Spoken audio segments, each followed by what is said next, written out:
Hi, and a very good morning to those who are watching through StreamYard and also through our YouTube and Facebook channel. So good morning to you. Bear with me a moment because now I'm going to join our followers on Instagram. So bear with me a moment while we go live there.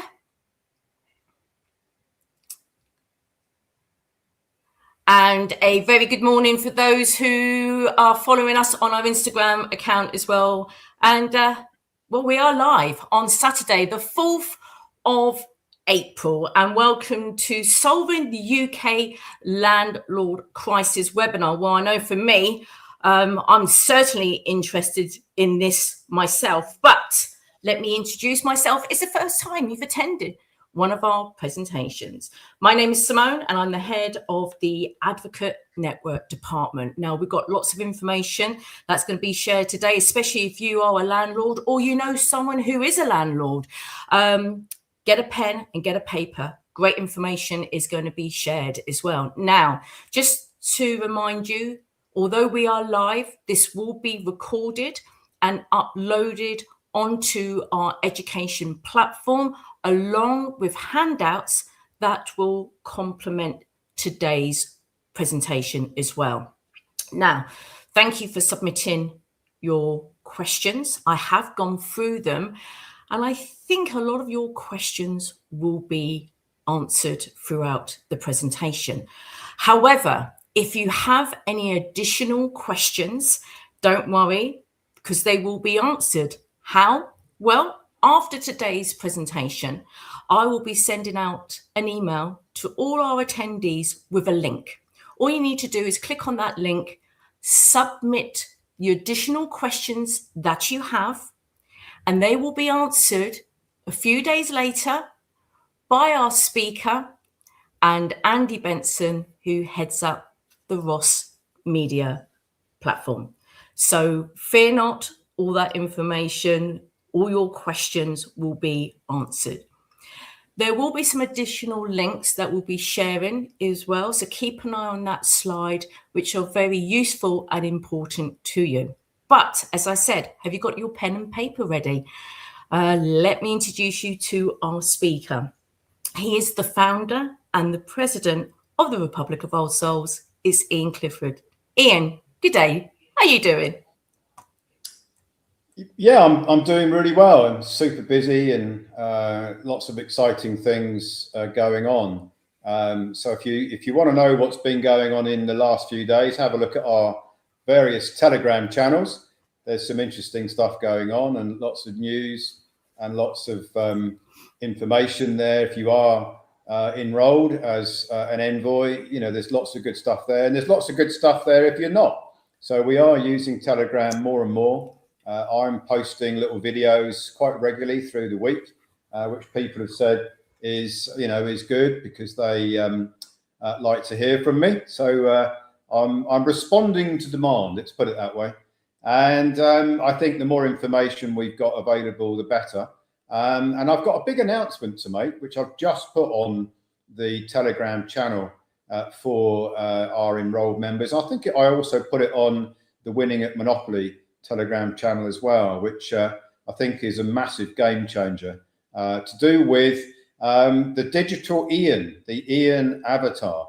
So we've been working at creating an avatar of me, basically, so that all of the knowledge that I've got, all of the knowledge that I use to create these solutions, all of the knowledge that I've amassed over 40 odd years, and all the research papers I've written on every subject that is, that is connected to these webinars, the problem, the solution, how do I come up with all that, the deep research that I do, all of that stuff is all loaded into an AI avatar. And so if you want to know anything, what would I do in a situation? How would I address this problem? What's going on with the protocols, with the freedom plan, with the process that you might be in, not your individual process, but generically what's going on, then the avatar will have all of that information in it. Every webinar I've ever presented, every Q&A I've ever answered the questions on, it will have everything in there.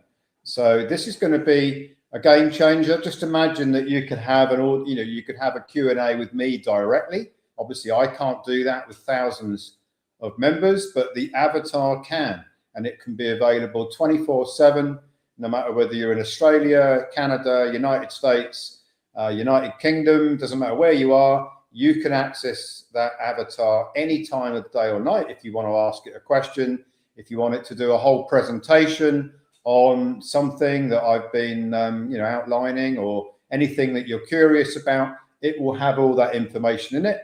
Not only will it have information in it from the past, but it will also be updated every week with everything new that I create. So I think it's a massive game changer. I hope you like the idea of it. I think it will be well supported, and it's the best I can do to enable you to have access to what I know about how to solve these problems without actually you and I all getting together, which would be impossible with members all over the world. So many members, so many different places. It would be impossible for me to do that. So I hope you like that. I'm going to carry on with our webinars, obviously, because a lot of people like the live webinar. I will be doing webinars for different countries, focusing on different problems that are being experienced in different countries. I will be making those available on a Saturday at this time, 10 a.m. It seems a popular time, and they will be made available for different problems, different solutions, and then all that knowledge loaded up into the avatar. And then if you are on that webinar or any of the webinars, you'll be able to immediately get into the avatar and have a presentation on how everything works, and then you'll be able to proceed if you want to proceed, or if you just want to ask questions. It's entirely up to you. The avatar will be freely available, and I hope, as I said just now, I hope you like it. But let's turn to this webinar, because I want to tell you a little story here about a little bit like David Icke's been talking about the global control, the worldwide control agenda for 35 years, warning people about all of these freedoms being eroded away. And at the beginning of David Icke's journey, everyone thought he was a nutter. Not everyone, but the majority thought he was a nutter, and they didn't want to listen to him, and he was laughed at in the street, he was laughed at everywhere. But now, if you actually look at the things that he predicted were going to happen many years ago, because he knew what the agenda was, and now look at what's actually happening with the control agenda. David Icke was pretty on the money, actually. There's only a few things that haven't actually come to pass yet. So I'm not suggesting that you become a David Icke supporter, but his predictions are based on the fact that he already knew what the roadmap was, and he openly admits that. He knew what they were planning to do. What the cabal were planning to do is all out there in research papers that people don't read, because most people don't know where to find them. Even if they did find them, they probably wouldn't want to read them because they're buried in technical papers in various places where most people wouldn't look. And even if they did look, they probably wouldn't comprehend what's going on with the agenda, because although it's all out there, it's not that easy to find it. Now, if you turn to property, and in and around 2001, I got a joint venture with Halifax Bank of Scotland. My firm, Integrity, which was the name of my wealth management firm that became a product manufacturer and service the wealth management market with a whole range of financial planning products. They were all made possible because I got a joint venture with Halifax Bank of Scotland. In fact, it was Bank of Scotland in 2001. And because of my ability to solve complex problems, the Bank of Scotland and I got together. I got also with Saga, which is a big company in the UK. You may or may not have heard of them. They're one of the biggest retirement companies in the UK. And I got together with Prudential Insurance Company, and all of those were brought together by me because I had designed a solution for the release of income from property without risking the property. So I knew a lot about how the banks worked, how the credit lines worked, how the property market works, how to shelter things, how to create a riskless or virtually riskless solution that created an income stream from property without the homeowner risking at all the property. They had the ability to sell the property. They had the ability to live in it, obviously, for as long as they wanted to. They could leave it to their heirs, all those good things. I solved that problem in 2001, and I actually got an offer of unlimited funding for it from the Bank of Scotland.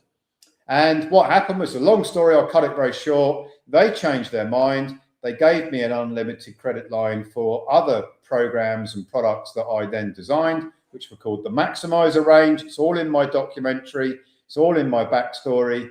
And so, because of all these things, I looked into the property market in great detail. And I was very aware of potential risks that may unfold many years later.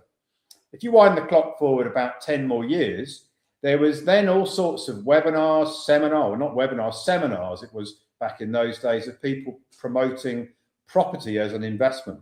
Lots of companies out there, lots of promotions. Credit was quite easy to come by. Mortgages were fairly easy to come by. Landlords could set up. They didn't have to have a fortune to get their property portfolio built. They could create a portfolio. Some of the landlords created very substantially large portfolios. I mean, we had some interactions with landlords with over 100 properties, maybe 200 properties in portfolios. And it all sprung into existence because of three things. People wanted a passive income. Totally understand that, get that. People wanted something which they could set up that was like a passive income, so they could create these property portfolios. The components of it were reasonably easy to put together. Nothing's easy, but it wasn't very difficult to build a property portfolio. And then you would be able to appoint people to look after the properties, appoint people to collect the rent, appoint people to look after all the agreements and all that stuff. And if it all went in a perfect sort of scenario, you could sit back as a landlord with a passive income stream. And not only that, property, of course, the British mindset on property is that it always goes up in value, which historically has been true. Not only could you make a passive income, but you could also make a massive capital gain. When you got to retirement age, you'd either keep the portfolio giving you a passive income, that was your pension, that was your retirement, or you could sell all the property and end up with a large lump sum, which you could then invest and put into things that would generate an income. So the proposition was very, very attractive. And there was nothing about it that you could really point to and say, well, that's going to be a disaster. People should be very wary about getting involved in property investment, because everything about it looked really, really attractive. And all the components of it made perfect sense, apart from one thing. And that one thing is tax.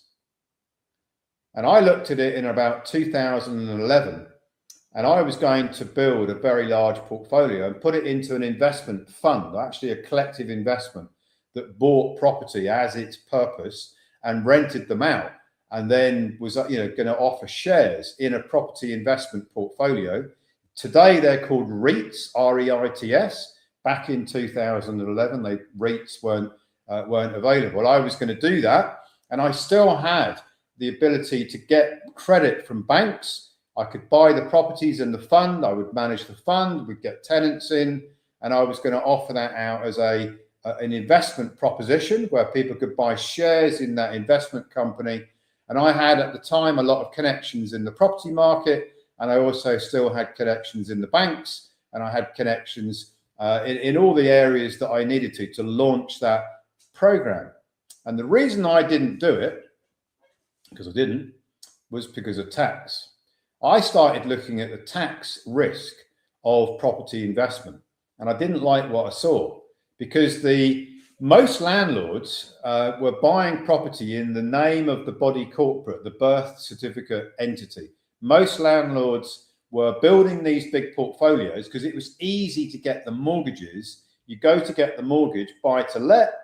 The mortgage provider would say, okay, who are you? You'd give them your credentials. They'd say, how many properties have you already got? You said, I've got 5, 10, 20, 50, whatever it was.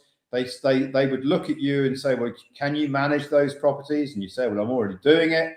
So you tick all the boxes, and the mortgage provider would provide the mortgage. As long as you could put a little bit of money down, you'd get the mortgages. And they were pretty easy to come by. In fact, there were lots of promotions of these types of mortgages at the time. So everything was reasonably, I'm not saying anything is easy, but it was reasonably easy to build property portfolios. And many people did, and many people thought it was a really smart thing to do. And I'm not criticizing their decisions, because they didn't know what I knew at the time. They weren't looking at the risk of taxes. I did. That's why I didn't do property investment in that way. I had property, but I bought property in a completely different way. I didn't use a landlord type model to buy property. I didn't do the buy to let model in the way that other people did. I had access to capital. I bought property in a different way, and all of that, I sold all of that.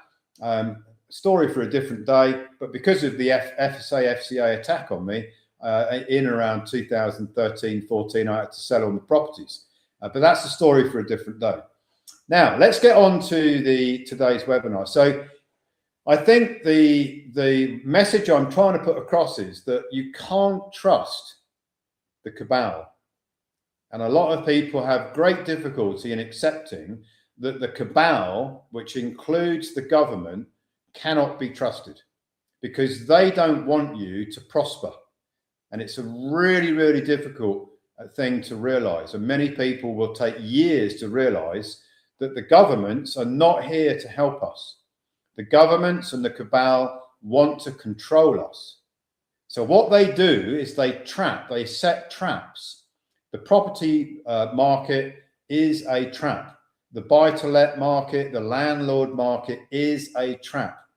They get you into it, it looks great, and then they trap you in there, and then they can control how you behave, because you've walked into a trap. You're in the spider's web, and you don't know the spider's there, and then eventually the spider's going to come out and get you. And that's basically what is happening with the UK landlords. And it's going to happen around the world, by the way, because this isn't just about the United Kingdom problem. There will be problems in every single country to do with portfolios of property, because that is centrally the cabal's plan. They've already trapped millions of people around the world who bought property portfolios and created them. Then now they're going to execute on their plan, which is to destroy the model, so that you become desperate for a solution which isn't really there from any conventional source, and you end up in a very, very bad place. And that means that they were able to control the outcome and control you. So I could see that years ago. I didn't trust the government. I didn't trust the tax offices. I still don't trust the government. I do definitely not trust any tax legislation. I definitely don't trust the cabal. If you know what their agenda is, you wouldn't trust them either. Many of you on this webinar probably already know what the agenda is, and it's rolling out. And the landlord problem is just one example of how they have trapped lots of people, and now they're exercising their plan, which they planned many years ago, by the way. This hasn't just come about. This was baked in the cake many, many years ago. Now we're seeing the consequences of it. But here's the good news. The good news is that someone like me, who's got a lot of knowledge and who's got the ability to put my knowledge into action and can put structures together and solve complex problems, you've got access to someone like me, and you will have access to the avatar soon. And this is why they try and put me in jail, by the way, because I keep coming up with solutions that solve their dastardly plans. And I've been doing it for many, many years. 25 years I've been doing things like this. and they really don't like it. Which, if you're wondering why they keep chasing me about and trying to put me in jail, it's because of this. It's because I have the ability to come up with solutions to complex problems. They set the traps, they cause the problems, I come up with the solutions. It's like a cat and mouse game, isn't it? Yeah, it's like Tom and Jerry racing about. They're always chasing around, and I'm always coming up with new ways to evade their attacks. They can't deal with it. They hate it. I'm going to carry on doing it. And today I'm going to show you how you, if you're a landlord, can solve one of the biggest problems that's out there in the UK property market right now. Let's move it on.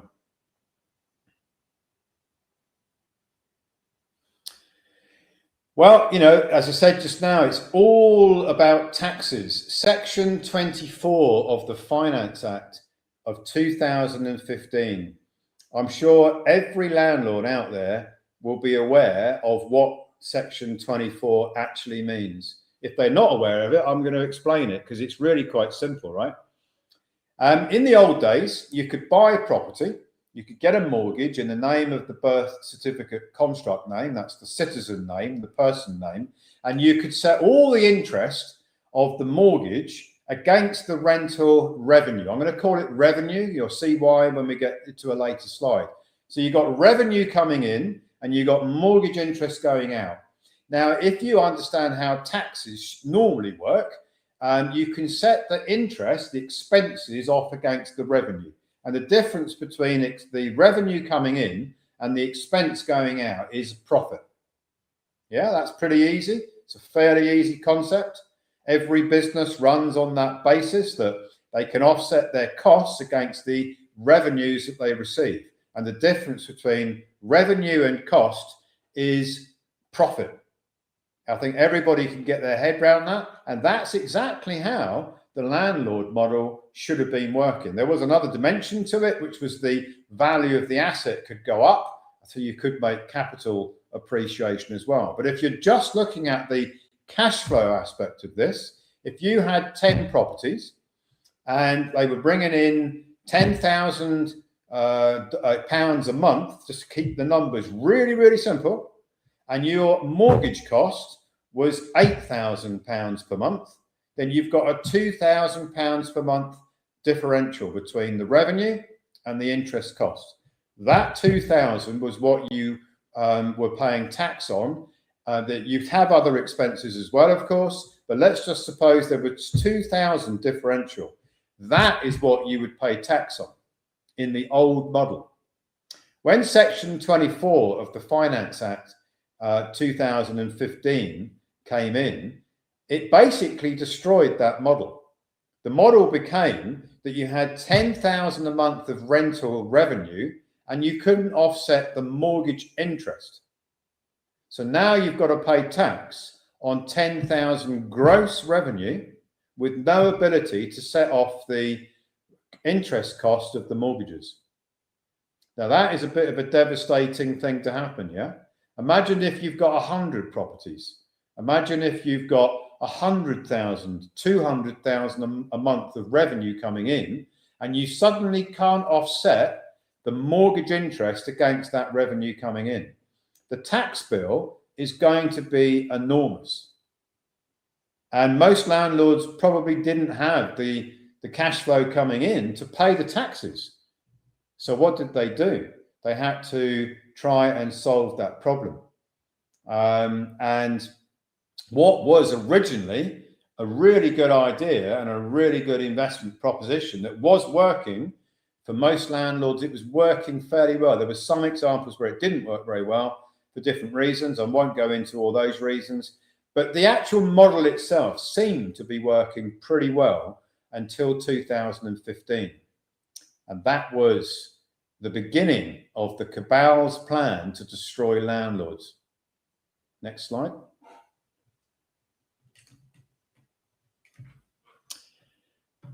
And then you've got basically it's all of these taxes acts came out, Section 24, which was really all about the interest and not being able to set the interest off against the revenue.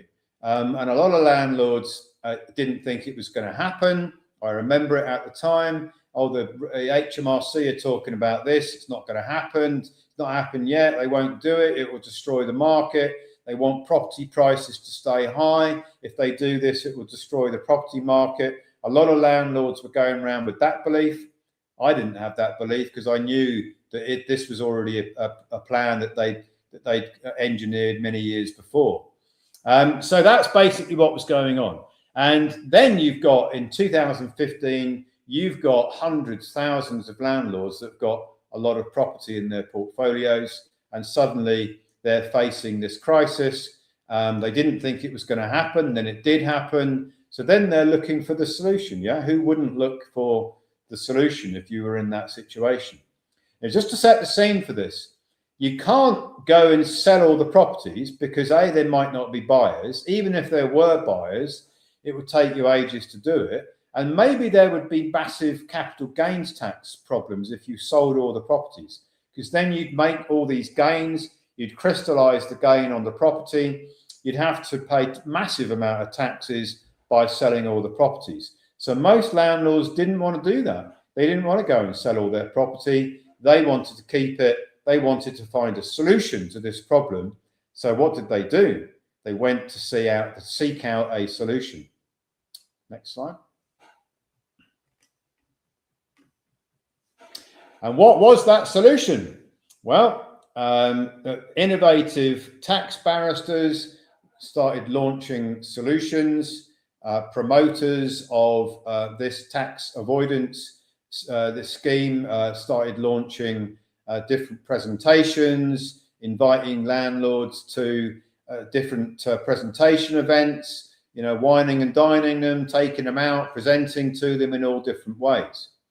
Because the landlords had a massive problem, the tax barristers wanted to make money, the promoters wanted something to sell, and so suddenly what you've got is the SIS, which is basically a model which used a transfer of the equitable title of the properties into a trust and the beneficial interest of the properties into a trust. So to understand what that means, the actual properties are in the name of the landlords, the body corporate name, right? So the landlord as a body, the body corporate aspect of the landlord, that's not the living man, woman, that is the body corporate birth certificate construct. The player piece on the monopoly board has now got, let's say, 100 properties in the name of the birth certificate construct, the body corporate. That body corporate birth certificate construct has got 100 mortgages. Yeah, so it is the piece on the monopoly board with all the mortgages and all of the equitable title to the properties. The legal title to the properties is always with the land registry, by the way. So it's only ever the equitable title that the body corporate birth certificate construct actually had the title to. So what the tax barristers did was they came up with a novel way of transferring the equitable title to property and the beneficial interest in the property into a company and also a trust. So there was a company formed and a trust formed. It was all packaged up, and the idea behind it, which, to be fair, did sound very, very, very viable. It did sound very realistic. It did sound like it was going to solve the problem. The idea was that you could then shift all of the revenues that were coming into the company and the trust, because it's a company and a trust structure, and all of the mortgage interest could also be shifted in to the company. And because company law, tax law, is different from the law that applies to the body corporate, the birth certificate construct, that player piece on the monopoly board, because tax legislation operates differently for companies, limited companies, than it does for the birth certificate construct. Now the revenue that's coming into the company could be one in a schedule, that's the revenue, and then you've got the mortgage interest on all of the properties, which could be set off against the revenue, leaving the landlord back into the situation they were in when they had all of the properties in the name of the birth certificate construct and all of the mortgage interest in the name of the birth certificate construct, and they could set the mortgage interest costs against the revenues that were coming in. So all they really did was shifted the revenue and the cost into a company, and they put a trust in place, and it looked like it was going to work really, really well. I actually remember looking at this in about 2016 and thought, the HMRC are just going to look through that. They're going to say it's a sham. They're going to say that it's a device. It's a scheme. It's not going to achieve it's not achieving their objective, which is to destroy landlords' portfolios and make the landlords destitute. It doesn't achieve HMRC's plan. So why are they going to turn a blind eye to it? Why are they going to leave it to multiply up and escalate in the way that it has? That's not what HMRC does. Their job is to collect taxes. That's their job. So why would they not do their job? And given the fact that HMRC typically wins nearly every single lawsuit that it goes into, there are a few exceptions, but typically it wins every lawsuit. When you realize that HMRC, the judiciary, are both on the same side, so they want control, they want to take away people's freedoms, obviously, that's very obvious. How could you expect to win realistically if you went up against HMRC in a courtroom that is already sympathetic to HMRC's objectives? It's going to be a very, very difficult battle, yeah? So I looked at it in about 2016 and thought, this doesn't look good to me. I mean, this solution might work for a while, but it probably won't work in the long term, because HMRC is also, at around the same time, going after all of the tax avoidance schemes. I did a webinar a few weeks ago on the tax avoidance, and they had this agenda. They had this in their, all these tax avoidance schemes were in their sights in and around 2016 when this tax avoidance scheme was being dreamed up by barristers. So if you were a landlord, I absolutely understand and comprehend why you might have gone into one of these schemes. It was at the time the best option available at that time, and many, many landlords went into it, and it has worked for a while until now. Next slide.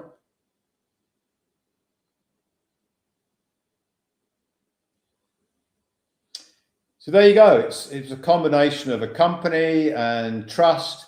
It was like a hybrid between a company and a trust, and the promoters of this scheme and the tax barristers who put it together. They wrote papers that would look very convincing. The promoters were very confident that this was going to work. The landlords wanted it to work. So you can imagine how popular it became. When the market wants it, the barristers seem very convincing. The promoters are very good at promoting. You've got all of the components of it catching on, and it did catch on, and it caught on in a very big way. But when you get into the technical side of it, it was fundamentally flawed from the beginning. And most people never looked at the technical side. They didn't deeply look into the technical side of it. They just wanted it to work because they needed it to work. And they didn't really challenge it. And they didn't really have any other alternatives at the time. So they did it. Next slide. And here you go. You see HMRC. These aren't my words, by the way. This is what HMRC says about tax avoidance. They call them shams. They say they have no substance. They say that they are basically a sham or a scheme that's been devised to avoid paying taxes, which of course is their number one objective. Everybody in HMRC wakes up every morning. Their job is to collect taxes. So that's what they try and do, yeah? So if you've got HMRC calling a structure a sham and saying that it does not enable the interest of the mortgages to be offset against the revenue, and it doesn't, it fails on what they call Section 162 relief. That is the interest relief. That's the interest being set off against the mortgage cost. If they say it fails that Section 162 relief, you've got a hell of a job to convince any court that the HMRC are wrong, because HMRC come up with Section 162. They know what it is because they brought it into legislation. So to go to a court and say that to HMRC in a courtroom, you're wrong, Section 162 doesn't work like that, is a bit ridiculous, yeah? Because they devised it, and they devised it deliberately so that it would make it nearly impossible, probably impossible, for landlords to win in a courtroom. So if Section 162 relief, which is interest relief against the revenue, doesn't work from the eyes of HMRC, now you're really into a really big problem, because you can't find any legislation anywhere that you could counter the Section 162 relief argument that HMRC are going to put forward. It's going to be really difficult to win that. Next slide. Well, you know, a lot of people think that HMRC don't actually know what's going on. I had a conversation recently with somebody who'd invested in cryptocurrency, and they said to me, well, you know, I'm okay because HMRC don't know about my cryptocurrency investments. They don't know about all these coins and different things that I've purchased, because I've got them in sort of secret wallets and I've got them in secret locations that they don't know about. And I said, do you really believe that? You really believe that HMRC or any tax office or any government or any of the cabal don't actually know what's going on?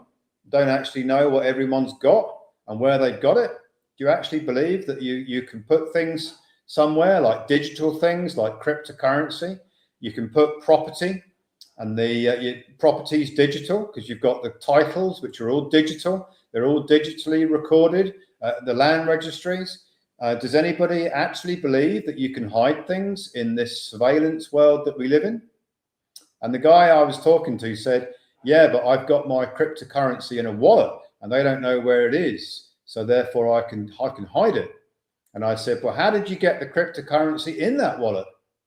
Oh, well, I had to take it off an exchange and then put it into the wallet. And I said, so you took it off the exchange, and they knew you took it off the exchange because they track everything on the exchange. So if you own a property portfolio and all of the property is owned by the cabal because the legal title is registered to them on the land registry, and then you think that they don't know that there are properties there registered to the name of the birth certificate construct, the equitable title is in the birth certificate construct's name, and the legal title is in the cabal's name, because that's the whole reason why they got the properties registered on the land registry in the first place.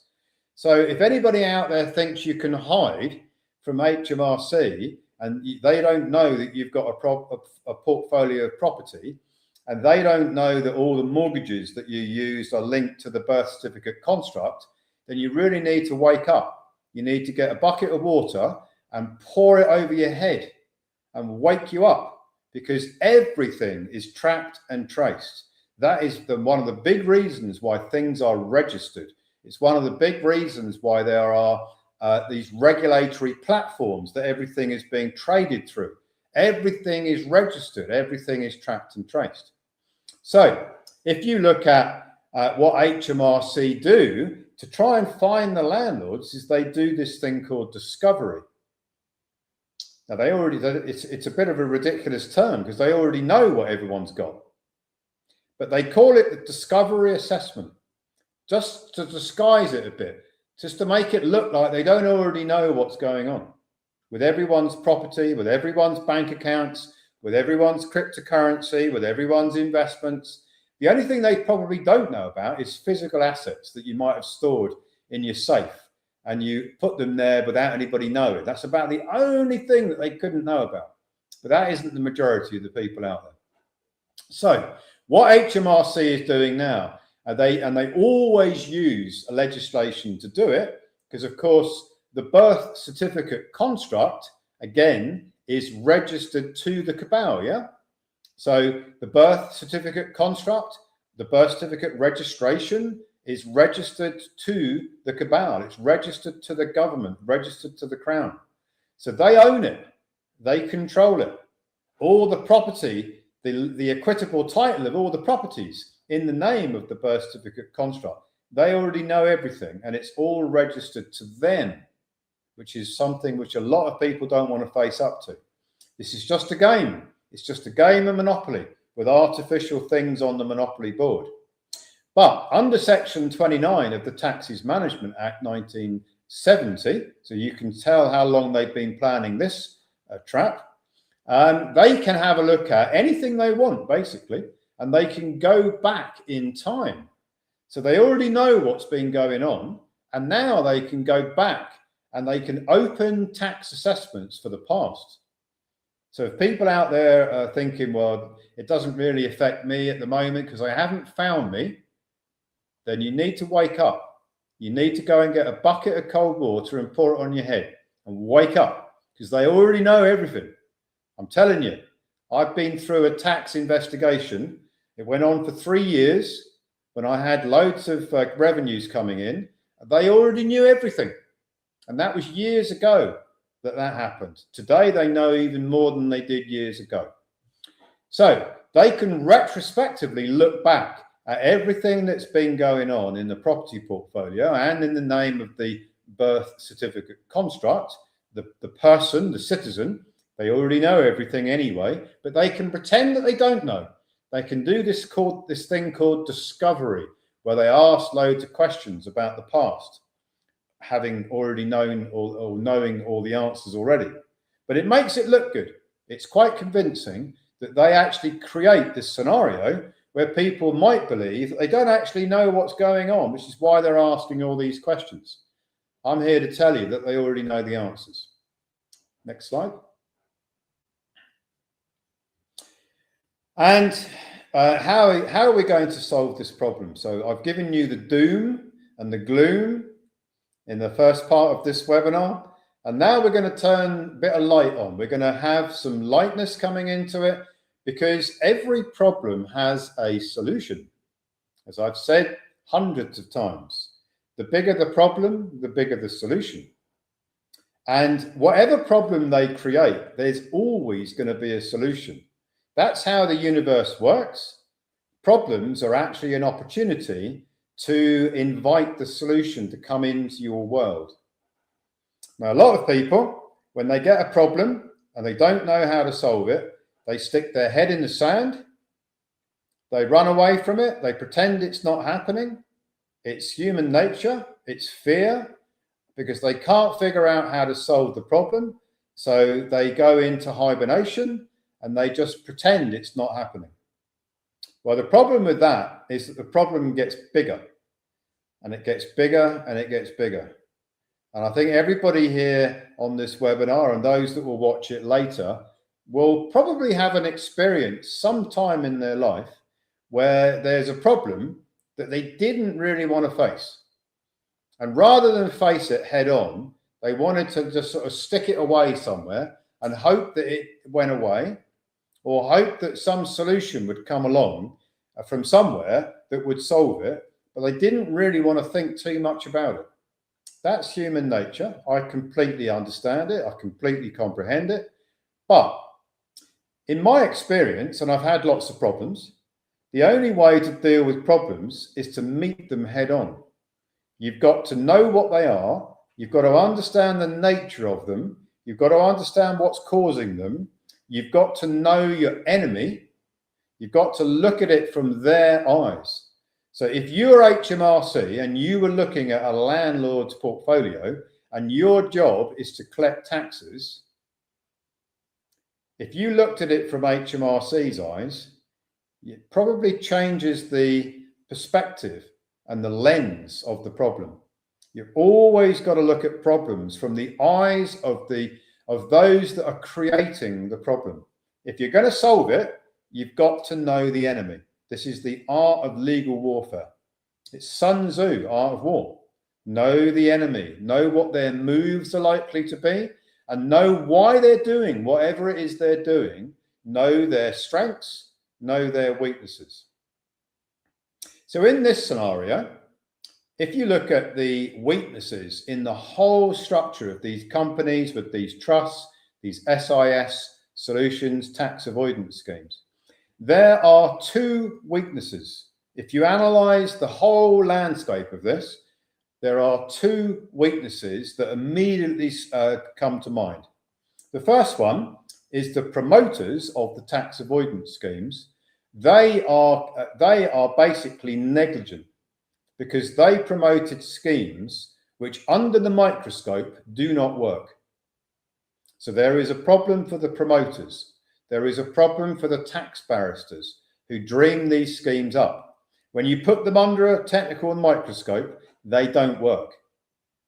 And if they did work, they would be winning court cases against HMRC, and they're not, because they don't work and they never did work.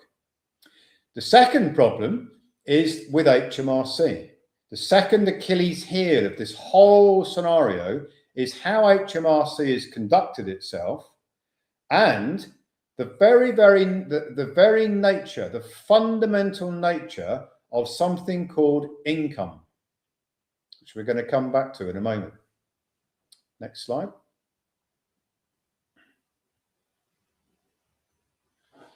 So you see, if you look at the fact that many people will say, well, you know, the tax barristers, the promoters, they're going to say, well, you know, all you got to do if you're in this situation is tell HMRC you made a mistake. You know, you didn't actually know what you were doing. You know, you didn't really rely on our advice. If you're a tax barrister, this is what they might say. Well, you know, don't worry about HMRC. You can just tell them you made a mistake and maybe you'll get away with them looking back in time and taxing the past. Obviously, you can't get away with making a mistake in the future because you already know what the situation is. You already know the landscape. But you could say to HMRC, well, I just made a mistake. And there is a case, the Pitt versus Holt, where, you know, some people have been able to argue that making a mistake was somehow justification, and HMRC might not look back into the past and do all these past assessments. Well, I don't think it works, and I don't think HMRC are going to let it happen. Barristers' chambers like Cotswold, which I did do some research on this, they were promoting this scheme all over the UK. They made a lot of money, and they were very convincing in how they put their paperwork together, and their promoters that they had was very, very convincing. But they don't really have a defense, because you can't just say, oh, it was a mistake. Can I be forgiven, HMRC? I made a mistake. That isn't going to work. Next slide.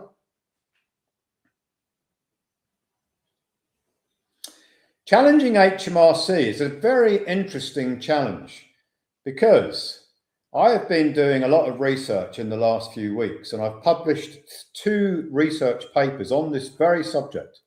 And for those people who are aware of my interactions with Dan Needle, who allegedly is a tax expert, who was the head of taxes at Clifford Chance, a Magic Circle law firm, one of the biggest law firms in the United Kingdom, I challenged Dan Needle to find me the definition of income in the UK tax manual, HMRC tax manual. Now, you would think that someone like Dan Needle, who studied taxes most of his career, who was a Magic Circle, the head of taxes, the head honcho of one of the biggest law firms in the UK, who actually took down the Chancellor of the Exchequer a few years ago, because allegedly the Chancellor, the ex-Chancellor of the Exchequer, didn't disclose some income, and he had to resign as the Chancellor of the Exchequer because he hadn't disclosed some income, and therefore he was arguably evading taxes. Someone like Dan Needle, you would think that they would know what income actually means. It's quite fundamental, yeah? What is income? Now, if you ask the question to any tax barrister, any lawyer that is supposedly an expert in taxes, they might say to you, well, income is a gain. They might say that. And then you say, well, what is a gain? And they say, well, you know, a gain is an income. And then you say, but you've told me what an income is a gain and a gain is an income, but you haven't told me what an income is. What is an income? What is it? Can you describe it to me? And they won't be able to do it. And if you go and look in the tax manuals, which I've done, the UK, the USA, the Canadian, the Australian, the New Zealand, I looked in all of them, and every single one of them goes in a circle. It says an income is a gain and a gain is an income. And not one of them defines what an income actually is. So if you think about that for a minute, and I've been thinking about it quite a bit, how can there be any taxes of any kind if there is no definition of income? It's pretty fundamental, yeah? If they can't define it, they can't tax it, yeah? It's quite a fundamental challenge, I think. Now, the reason why there is no definition of income, or by that same metric, there's no definition of gain either, is because there is no money of substance. I'm going to be doing an interview on this in more detail next week with Andy Benson, because it is so fundamental, right? Let's set the scene. I won't give away everything I'll say, because I'm going to say a lot more on the interview. But the living man woman is the supplier of energy onto this monopoly board. Yeah, but I think we've all established that on all of the webinars and all of my research papers. The living man woman is the source of energy. And what they did was they took out a mortgage over the energy of the living men and women. They did that, HJR 192. You've heard me talk about it a lot. It's in all my research papers.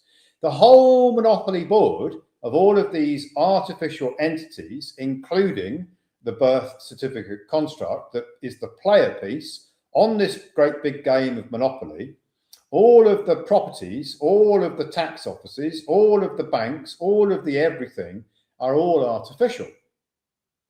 They have no substance. For example, if on Monday morning you get the telephone number for HMRC, give it a try. Ring them up and say, I want to talk to HMRC, please. And the operator will say, well, I can put you through to the tax collections department, or I can put you through to the Samaritans department, because they actually, believe it or not, have a Samaritans department, or I can put you through to customer services, because they even have a customer services department at HMRC. And you say, no, I want to talk to HMRC. I've got a problem here. I want to ask them what income is. And the operator will say, well, I can put you through to the customer services department, or the Samaritans department, or the tax collections department, or the enforcement department. Which of those departments would you like me to put you through to? And you say, I want to talk to HMRC about the definition of income. And the operator will say, well, you can't talk to HMRC. It's an entity. It's not it's not a living man or woman, is it? So that's interesting, isn't it? That you've got an entity that is called HMRC that you can't talk to about what its definition of income is, but yet it can tax something which it can't define. Now let's go one step further. The living man woman supplies energy onto the monopoly board through the player piece, which is the birth certificate construct, that is operating as a banker. And we established that on some webinars before, and it's in my research papers, because the birth certificate construct is a person, and a person in the Bills of Exchange Act of 1882 is defined as a banker. So the banker, which is the person, the citizen, the birth certificate construct, the player piece on the monopoly board, is issuing negotiable instruments, promises to pay in the future, based on and backed by the energy of the living man or woman. So let me give you an example. If I said to Sims, hey Sims, I am going to paint your fence, that lovely colour that you've given me, and I'm going to go out there and spend all afternoon painting your fence. And Sims says, yeah, I'd like you to paint my fence, Ian. You're not bad at painting. So here's all the materials. How much is it going to cost? And I say it's going to cost, because I'm very charitable, it's going to cost £100. And Sims says, yeah, that's really good. You can do that for 100 quid. I'm going to paint your long fence. So we agree, right? So I say it costs £100 and Sims is happy to pay £100. So my labour, I valued it at £100, yeah? And what's it worth to Sims as a living woman? It's worth £100. So is that not a zero-sum game? I say it's worth 100, that's my labour, that's my energy. Sims agrees with me and agrees to give me £100. So 100 less 100 is zero, isn't it? Last time I did some mathematics, if you have 100 and you take 100 away, you come back to zero, don't you? Energy, zero. When you look at the birth certificate construct issuing negotiable instruments, and when you look at the 1099 OID, which we'll look at a little bit in a minute, the value of the original issue discount is zero. So you have to ask the question, if there is no gain on the exchange of energy, which is what we're all doing with our labour and our skill and our talent, how can there be an income for the living man or woman? There can't. And that is why there is no definition of income in any tax manual anywhere in the world. The only way that there could be a profit, let's just call it a profit, is if a corporation gets involved. The corporation, of course, is the birth certificate construct. So the taxes that only apply to the birth certificate construct can only be levied if there is a profit for the corporation, which is the birth certificate construct itself.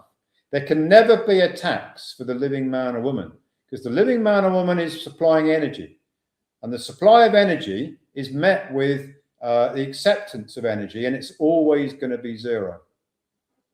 It's an interesting subject, one I'm going to be talking a lot more about on the interview, and I will go into it in more detail. But because there's no definition of income, that is definitely a challenge that could be mounted to HMRC. If Dan Needle is unable to answer the question, which he so far has failed to answer, how is HMRC going to answer it? Especially when you can't talk to them. What they're going to do is they're going to get their legal department to come up with some kind of argument that, oh, it's common practice. Well, everyone knows what income is.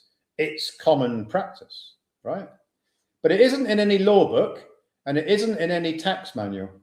So it's an interesting challenge that would definitely get HMRC thinking, and it might stop them in their tracks for a while. Next slide.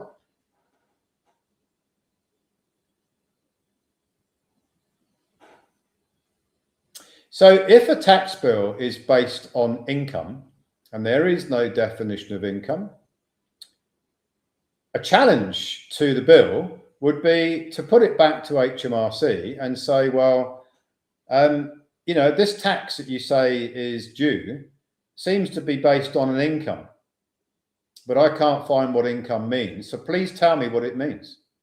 If you can tell me what it means, and don't tell me it means gain, because I also want you to tell me what gain means, I think it might stall them for quite a long time.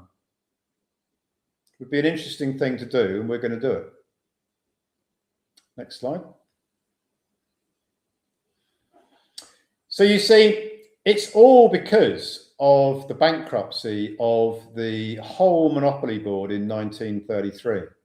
Everything on the Monopoly Board is what is operating in Chapter 11 bankruptcy. Everything. Every tax office, every government, every company, every person, every single entity that is on that Monopoly Board is operating in Chapter 11 bankruptcy. So I have another question, which again will be asked to HMRC, is how is it possible to make a profit if everything on the Monopoly Board is bankrupt? If every entity on the Monopoly Board is a debtor entity, the person is a debtor entity, that's the birth certificate construct. HMRC is a debtor entity. The mortgage companies that provided the mortgages are debtor entities. The land registry is a debtor entity. How, if everything is a debtor, can there ever be a profit if there is no money of substance? How does that work? If you can't make a gain, a profit, an income, because everything is bankrupt, how can there be a tax? It's an interesting question, isn't it? I put it in my research papers. A lot of people read it. So I think it stimulated a bit of interest. And it's definitely a strategy that could slow them down and stall them for a long time. And it might be a landmark case that they'd have to come up with a definition, which they can't do because it's not in any law book and it's not in any tax manual. So it would really give them a problem. Next slide. But of course, the ultimate solution to this problem, I mean, you can use the art of legal warfare to go after the tax promoters and the designers of these these deficient tax avoidance schemes. You can go after HMRC using the art of legal warfare and challenge them on the art of legal warfare.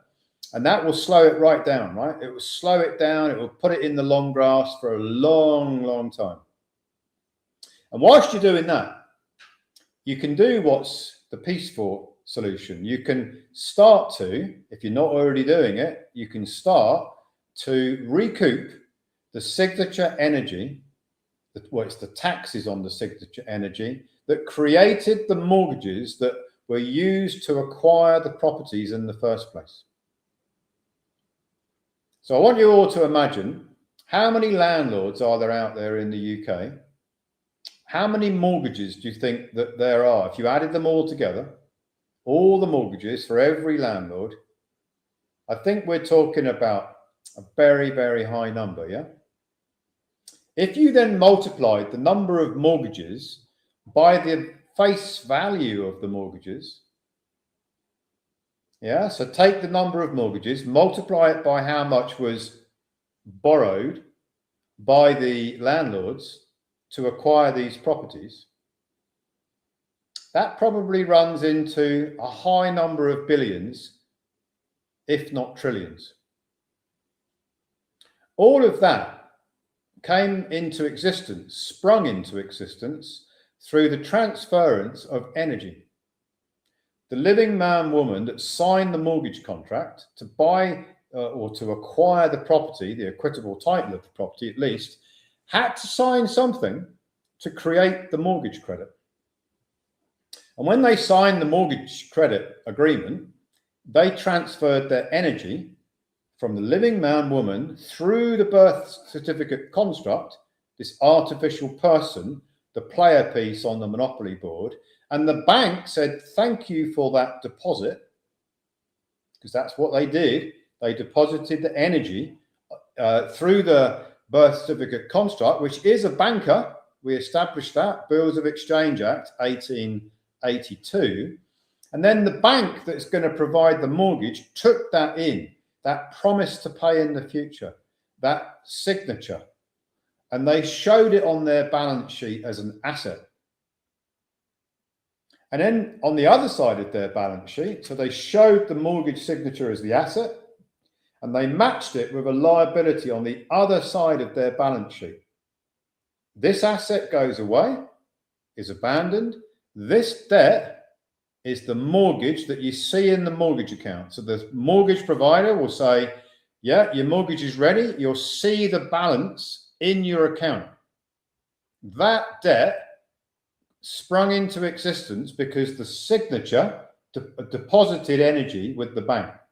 That's the deposit. That's the mortgage.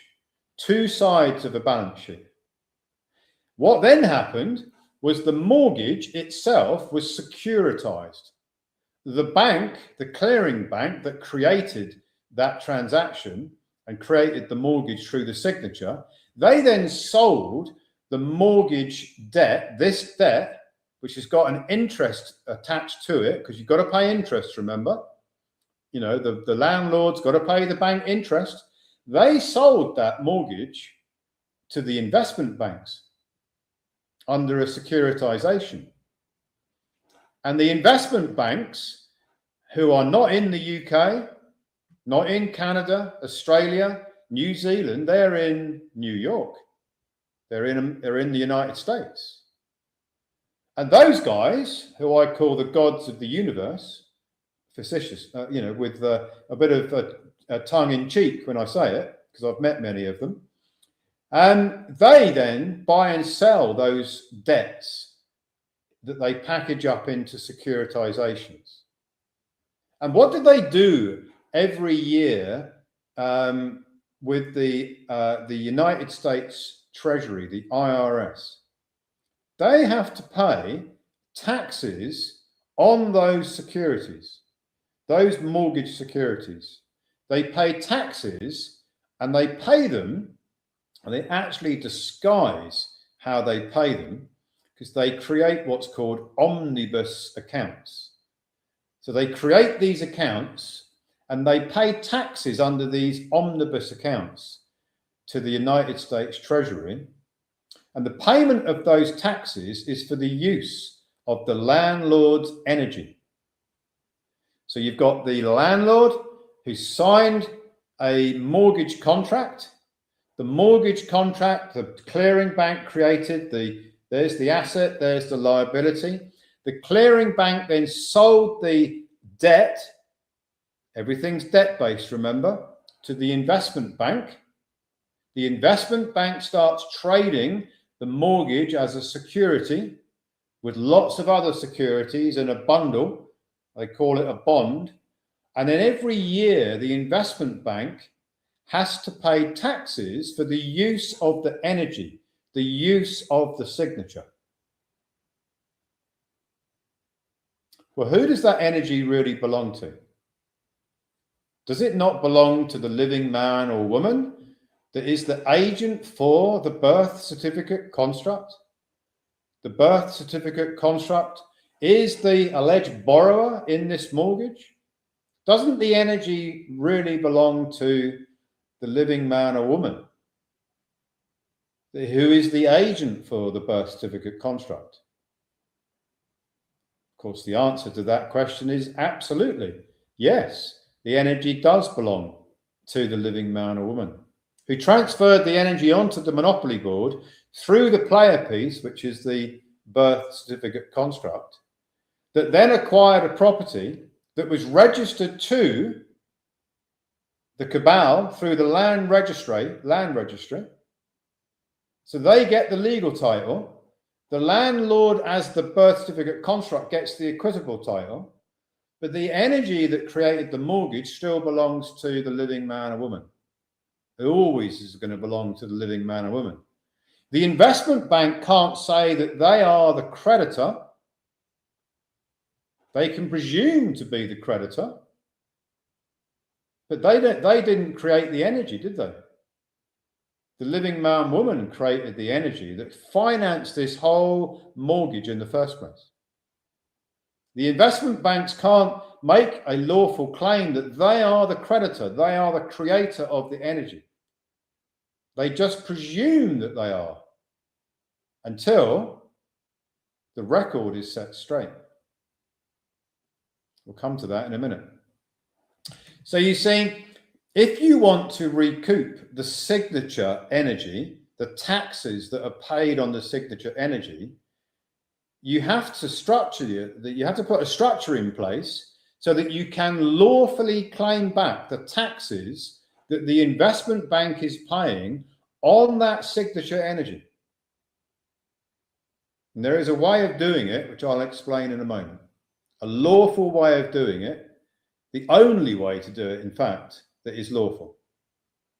Next slide.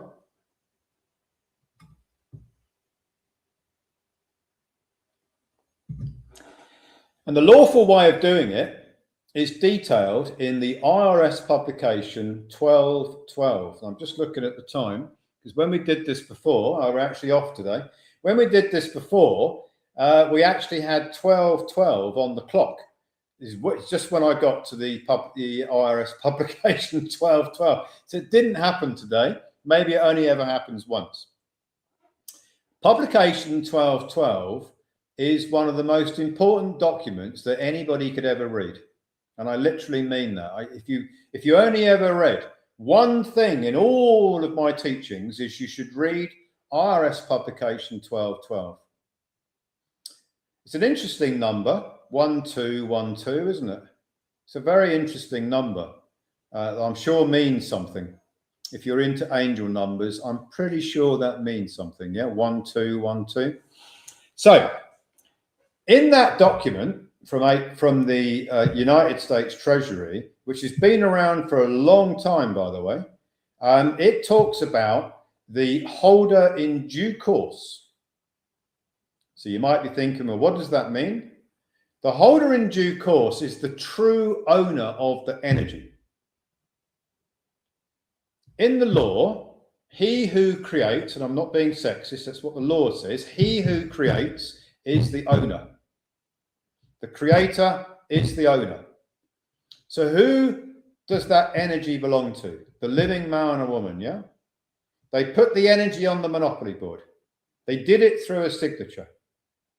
The birth certificate construct can't sign a bit of paper, can it? Can you imagine that? Go and get the birth certificate out of your drawer and ask it to sign a bit of paper. It's not going to happen, is it? But the living man and woman can sign as the agent for the birth certificate construct. The signature is the transaction that transfers the energy onto the monopoly board through the birth certificate construct. The signature can only come from the living man or woman who is the owner of that energy, the creator, the owner. That's what holder in due course means. But here's a problem, right? How does the living man or woman make a reclaim or a recoupment claim of the taxes that are being paid on that energy by the investment bank in New York to the United States Treasury? How does the living man woman do that?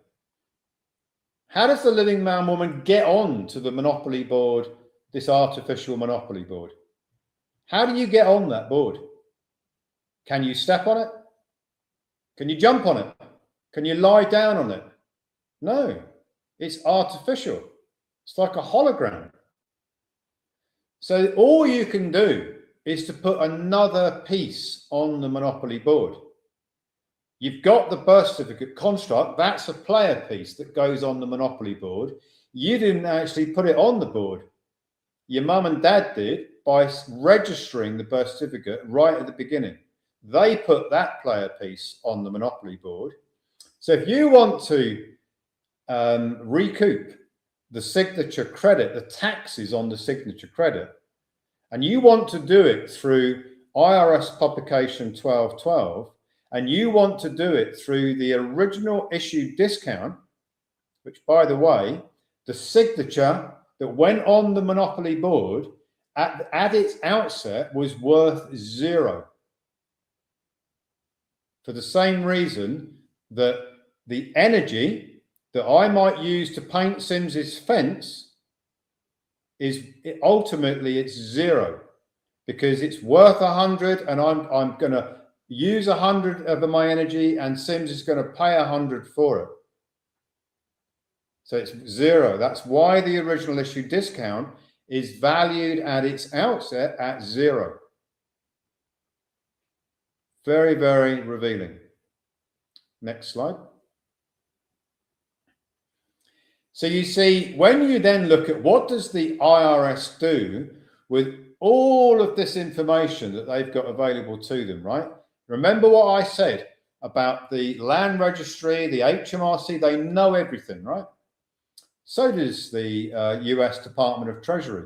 They know where all these securities are. They know what taxes the investment banks are paying for using your energy. They know it all. They've got it all in their algorithmic system.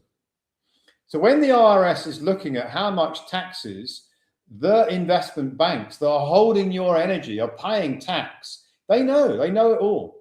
And they have an algorithm which they use to determine how much taxes is being paid on everyone's energy that's put that energy on the monopoly board through securitization. That algorithm is called the 810 algorithm. And it will look at the clearing bank that you did the mortgage with. It will look at the investment bank who purchased the security, who's holding the security. It will look at the taxes that the investment bank is paying for the use of the energy. It will look at the tax module, which is referencing this type of transaction, this type of tax transaction, which is the 945 tax module. It will know all of that, just like HMRC knows about all the properties and all the rents and everything else and all the mortgages. It knows everything. So you see, if you want to recoup the signature energy, you need to make sure that all of that information and the 1099 OID recoupment isn't going to fail the 810 algorithm, because the IRS's algorithm is going to soon wheedle out any recoupment that doesn't comply with what they already know. And they know everything, by the way. Next slide. So you see, let's go back to what you can do here, right? So we've established that there's two acts of legal warfare that can be employed. There's a challenge on the promoters of the tax avoidance scheme. There is a challenge at HMRC about the definition of income and what's called candor. It's all about how they conducted themselves. Did they act with honor and integrity in all their information that they gave out? That's the challenge on HMRC. The challenge against the against the promoters of the tax schemes, the tax avoidance schemes, is that they were negligent in their advice, right? And now you've got a challenge against the indentured trustee. So, okay, so who is that, you might be thinking? Remember that the mortgage, the clearing bank that created the mortgage, sold it to an investment bank in New York. That investment bank is holding all the mortgages, the securities, in what is called a trust. The trust is governed by something called the Indentured Trustee Act of 1939.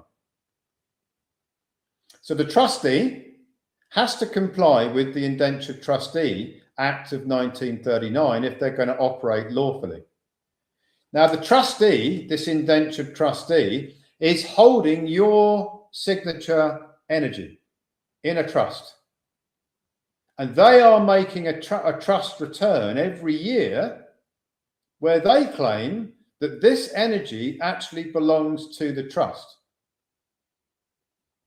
Well, it doesn't. We established a little while ago that that signature credit does not belong to the indentured trustee, to the investment bank.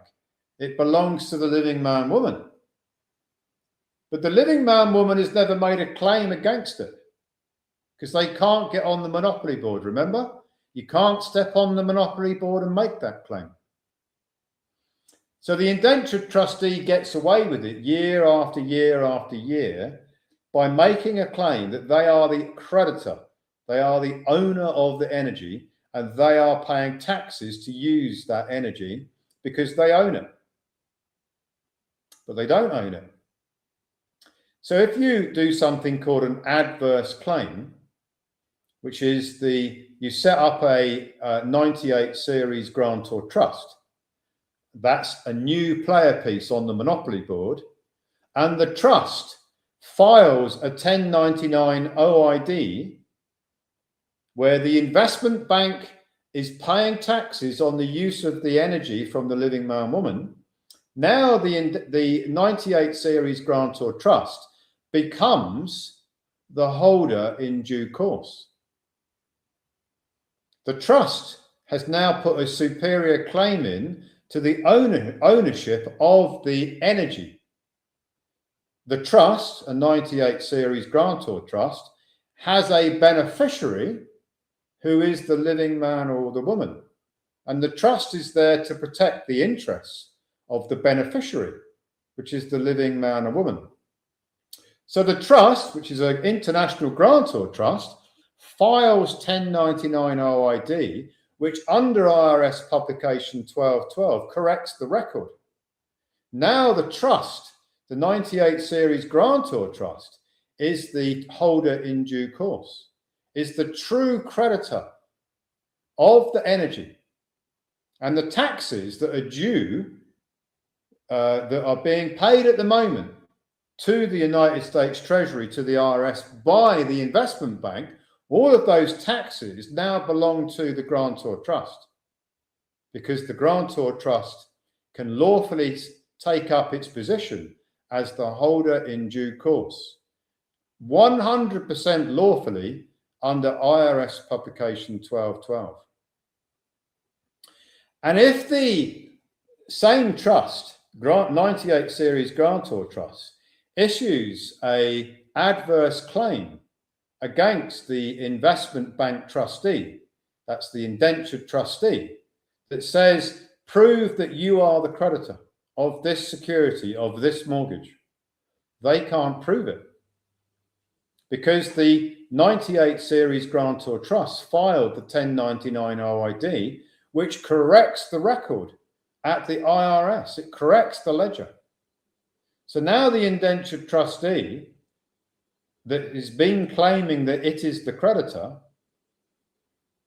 I hope you understood what this means. It means the mortgage itself, the clearing bank that still claims that there's a mortgage, that mortgage is being discharged. Because at the very top of the ledger, where the indentured trustee is operating, they can no longer claim that they're the creditor. And if they're not the creditor, if the grantor trust is now the creditor, where does that leave the clearing bank? Where does it leave the clearing bank that the actual mortgage is no longer, nobody can lawfully claim that there was a mortgage and a creditor, because the creditor is now the 98 series grantor trust, who's representing the true owner of the energy, the living man or woman. It makes the whole mortgage, it collapses the whole mortgage.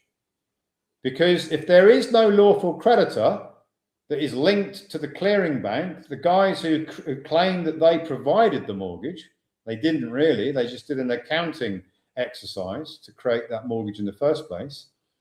It defeats and it should eliminate their claim that they have a mortgage charge, because they can't have a mortgage charge because they sold the security to the investment bank who unlawfully claimed it was theirs when it never was. It was always belonging. The energy was always belonging to the living man or woman. And under the Indentured Trustee Act of 1939, it would be a felony for a trustee in the United States to lie about the fact that they are the creditor of that mortgage. They would go to jail in the United States system. It would be a felony because it is easy to prove that they are not the creditor because of the 1099 OID filing and because of the adverse claim against them as an indentured trustee. And let's suppose that there was a court case going on in the United Kingdom where the mortgage provider has gone into a court somewhere in the United Kingdom and taken up a claim to try and foreclose on the property. The case in New York, which is against the indentured trustee, would be superior to any claim in the United Kingdom. And there would be what's called an international comity. The New York court is superior to the UK court because the New York court is looking at the real party in interest, which is the investment bank indentured trustee, because they have claimed that they are the actual creditor. The case in the UK, if there was a case, would have to be stalled, what they call stayed, until the decision in the New York case was handed down. So if the landlord was going through mortgage foreclosure, for example, that mortgage foreclosure in the UK would have to be stalled until the New York case is decided. There is a comity, international comity, which would stop and slow down the UK court. It should do if they're following the law. There might be cases where it doesn't slow it down if the UK court operates unlawfully and railroads the case. But if they follow the law, it should stop and store any case for mortgage foreclosure in the United Kingdom. Next slide. So how would you set this up? Well, the first thing you need to do is you need to become an envoy of the Republic of Old Souls. And that is going to elevate the standing of the landlord. The landlord, as a living man and woman, can now operate lawfully as the general executor of the birth certificate construct. Remember, it is an artificial entity. It is not real. You can't talk to it. You can't take the birth certificate entity out for dinner. It is an artificial construct. It is a trust. And every trust has to have an executor, because a trust is like an estate, and it is a dead estate. It is a decedent estate. It can't be alive because you can't talk to it, right? You can't take it for dinner. It has to be dead. It's like everything on the Monopoly board. It's dead. It's artificial. It has no life. So what you do is you become an envoy of the Republic of Old Souls as a living man, woman. And that envoy then occupies the office of the general executor, which sits above the birth certificate construct. And it gives the general executor office an element of control over the birth certificate construct. It doesn't give it ultimate control, because the birth certificate construct is registered to the cabal, registered to the crown, the state. But it does give it a great deal more control. And as an envoy of the Republic of Old Souls, being a ministry, the envoy then has ministry status. Minister status, I should say, as an envoy, and church ministry status elevates right up in the system, on the Monopoly board of commerce. Being an envoy for a ministry elevates the standing right up. Next slide. And then what you would do, in addition to the tax filing 1099 OID trust, that grantor trust, that's going to file the 1099 OID, which is going to recoup the abandoned taxes, the taxes on that security, which is going to stop the indentured trustee from claiming that they are the creditor, because the 98 series grantor trust number 1, is the true creditor, is the holder in due course. You then set up a second international grantor trust, which is called the Asset Fortress Protocol. The Asset Fortress Protocol would be able to hold, for example, the equitable title to all of the properties that the landlord has. So let's walk you through this, right? There is a challenge against the promoter. That is the barristers and the promoters, the art of legal warfare. They are negligent. There is a challenge against HMRC. What is the definition of income? Did they operate with honour and integrity when they rolled out these different legislations? It slows them right down. Whilst that is going on, a 98 series grantor trust is created that files 1099 OID for every single mortgage in the landlord's portfolio. That then changes the holder in due course to the 98 series grantor trust that's filing the 1099 OID.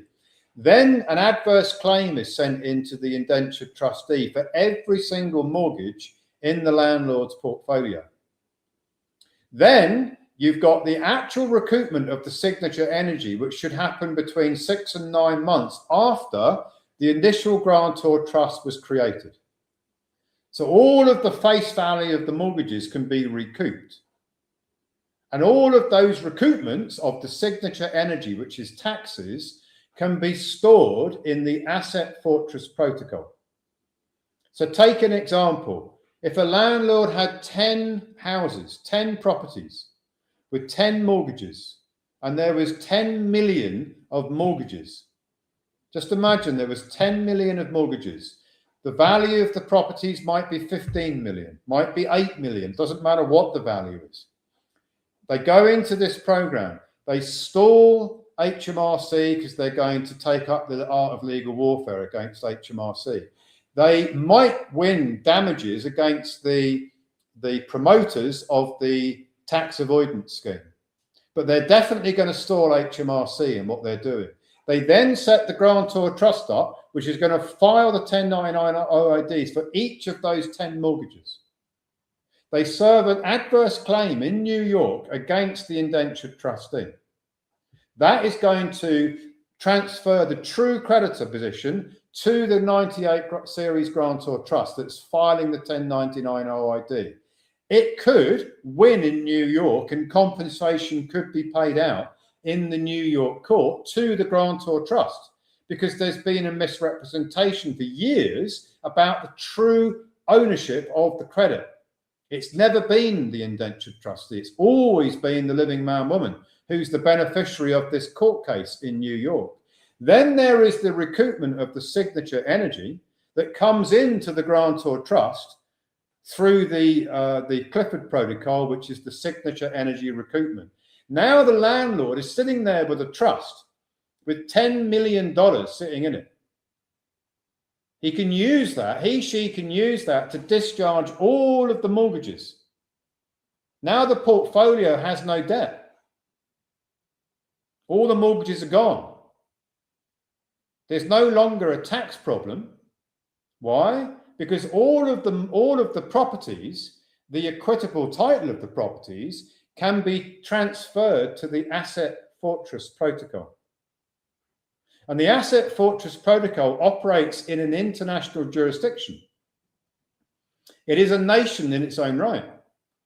It doesn't have to pay tax on any revenue it might receive.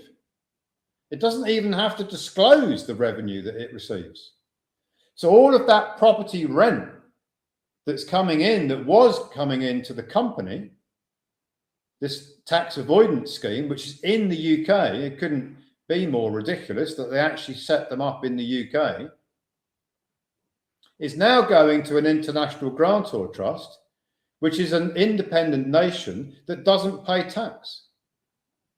So all that revenue that's coming in is now sheltered, yeah? The mortgages are gone. The recoupments have come in. There might be a win against the promoter of the defective tax scheme, and there might be a win in New York against the indentured trustee. And the Asset Fortress Protocol then operates as the private treasury for the landlord. And everything that is spent out of the Asset Fortress Protocol can be recouped because it's all signature energy that goes out and comes back. Spend, recoup, spend, recoup. All that revenue that comes in from the properties that gets spent from the Asset Fortress Protocol can then be recouped as signature credit recoupment in years to come, year in, year out. Next slide.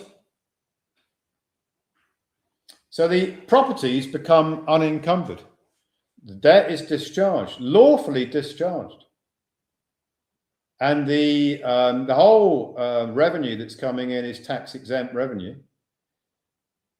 The landlord is an envoy of the Republic of Old Souls has a superior jurisdiction. There's no more problem with HMRC, because even if there was a tax problem, it could be discharged by the recoupment of the signature credit. And even if the Asset Fortress Protocol paid the tax to HMRC, it could recoup that tax payment, because the payment of the tax to HMRC is signature credit creation and can be recouped. So the landlord can win on every single aspect of this and shelter all of that future problem by transferring the equitable title of the properties into the Asset Fortress Protocol. Next slide.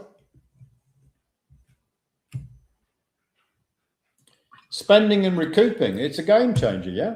Not only has this structure solved the problem of tax, solved the problem of the mortgages, solved the problem of the landlord maybe having to sell all the property and make a massive gain and then having to pay huge capital gains tax on the portfolio. They don't have to do any of those things. They can just remove the problem by the art of legal warfare, stall, and then remove the problem by discharging all the debt through the recoupment of the signature energy, and then transferring the entire portfolio, the equitable title, into the Asset Fortress Protocol, which is a tax-exempt trust. And then they can spend out of the Asset Fortress Protocol and recoup it back. Spend out of the Asset Fortress and recoup it back. Complete transformation. Next slide. So the portfolio, no matter how big or small it is, it might be one property, it might be 100 properties, could be 1,000. Doesn't matter how many there are. Should end up unencumbered with no mortgage debt. That's got to be a win in itself, right? Then you've got the potential of damages claims against the promoters and against the, you're unlikely to get damages from HMRC, but you can store them. Damage claim against the barristers, they've got insurance, by the way, deep insurance policies, very large insurance policies barristers have. And then you've got a potential claim which could win against the indentured trustee in New York. Then you've got the recoupment of the mortgage credit. You've got the discharge of the mortgages. You've got the potential discharge of any taxes. And then you've sheltered the rental revenue in the tax-exempt trust. And then the trust spends and recoups and spends and recoups. Even if I say so myself, I think that is a big turnaround. Next slide.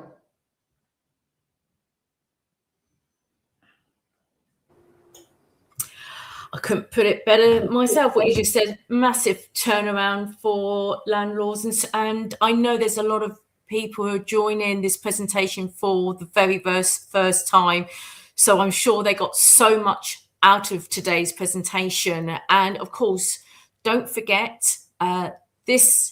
Although it's a live presentation, it is being recorded and it will be on the platform in the next few days, along with those additional handouts that I mentioned at the beginning of this presentation to complement today's presentation. But as you know, Ian, a lot of our attendees also submitted some questions, and here we were looking through the top questions. And well, shall we crack on and start with question number 1?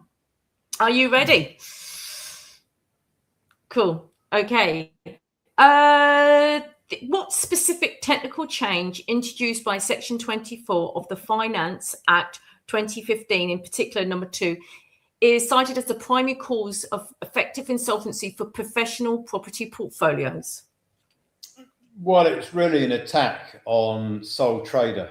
That's what it was really all about. You see the sole trader with hundreds of properties. You know, we sort of stepped outside in HMRC's view, not my view, in their view, looking at it from their viewpoint. They didn't like a sole trader, that's the birth certificate construct, to have a business of this type.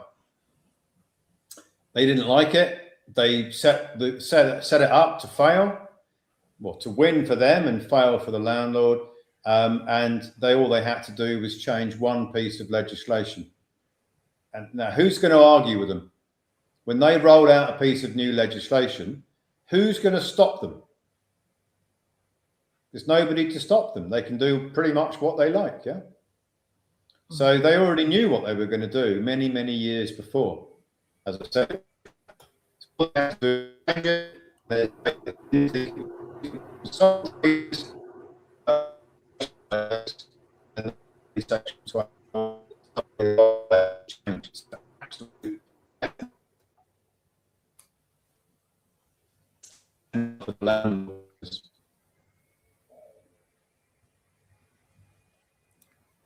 Hi, Ian. Yeah.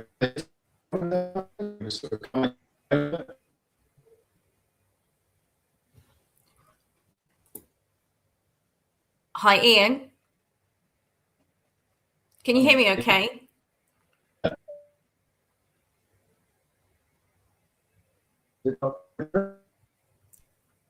Yeah, can you hear me? Because I'm struggling to hear you.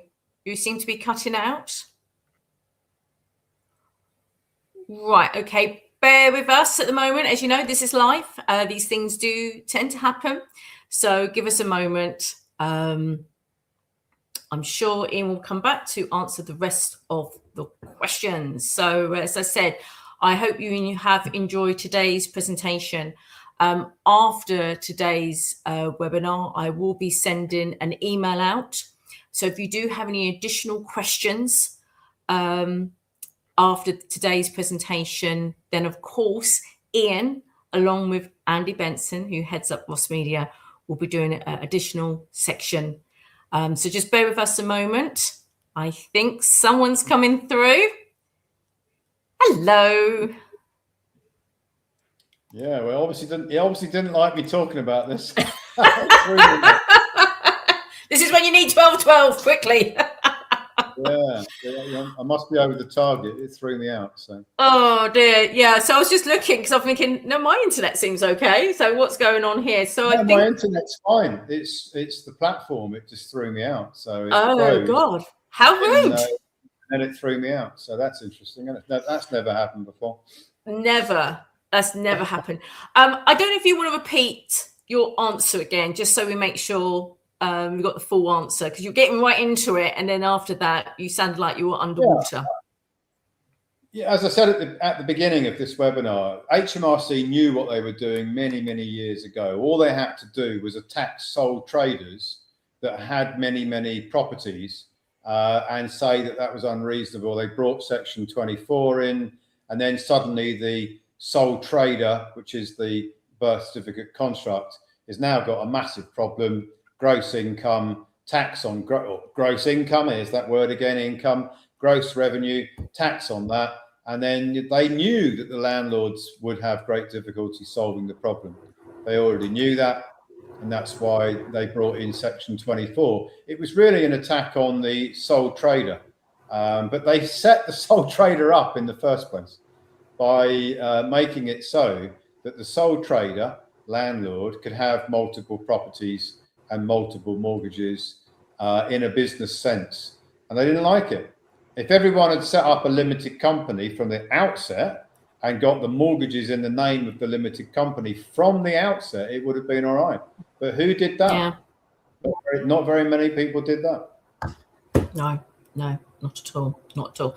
Thank you for answering question 1. So let's go to question 2, structural vulnerabilities. Now, in HMRC's challenge of substantial incorporation structures, also known as SIS, why is the revocation clause within a trust deed considered a fatal flaw that prevents meeting Section 162 TCGA 1992 relief criteria? I tell you what, these questions are right tongue twisters today. Yeah, well, they get you thinking, don't they? Well, let's talk about revocation, right? So in every single trust deed that the SIS promoters, the tax barristers put together, they put in, because they had to, otherwise the landlords wouldn't have done it, a revocation clause in the trust, which meant that the landlord could take back the value from the portfolio of properties at any time, because the landlord didn't want the company to own all the equity and all the benefit of the portfolio. They wanted to have what's called beneficial rights over it, right? Well, as soon as the barristers drafted the trust documents up and enabled the landlord to have this beneficial interest still in the trust with a revocation clause, the HMRC said, well, we just look straight through the trust. The landlord still got the mortgages. That's the name of the birth certificate construct.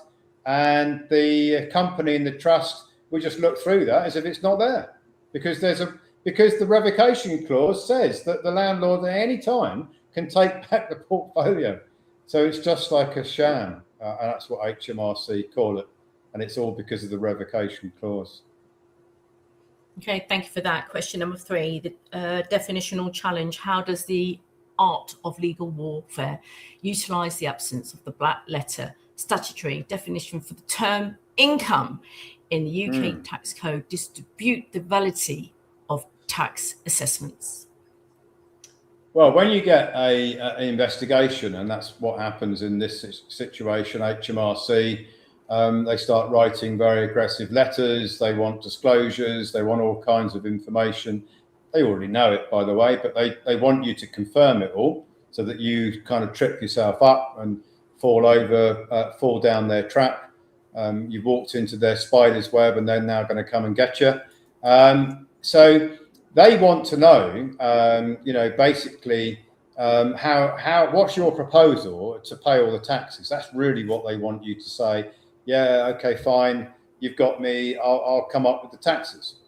Well, you can't come up with the taxes unless you sell all the properties, probably. And if you sell all the properties, then you might have a bigger problem, because then you've got all the capital gains tax to pay. So it's a really big problem, right? Now, in the art of legal warfare, if you know your enemy, you have to know your enemy. Well, one of their substantial weaknesses is that they cannot define income. So in a lawsuit against HMRC, or even if it's just letters that go back to HMRC, you ask them to define income. They're taxing you on income. You want to know what it is. They won't be able to tell you. They'll just come up with all sorts of language that is circular.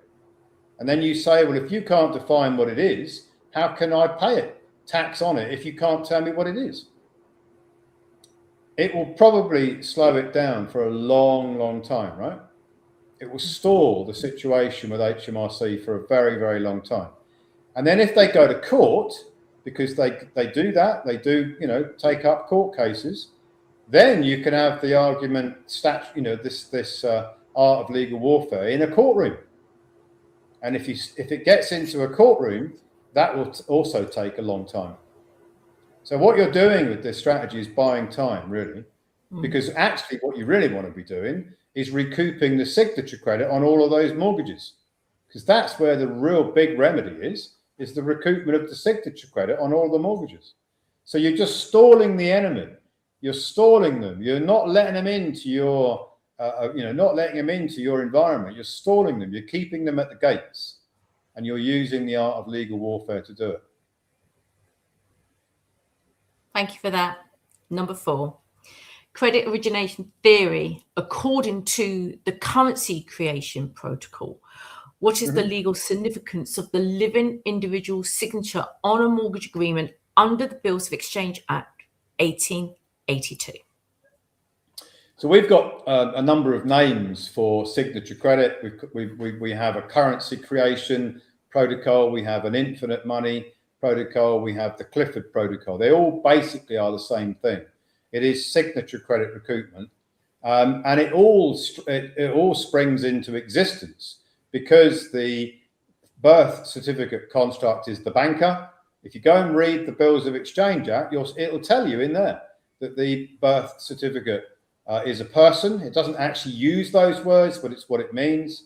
The artificial entity of the birth certificate is a person.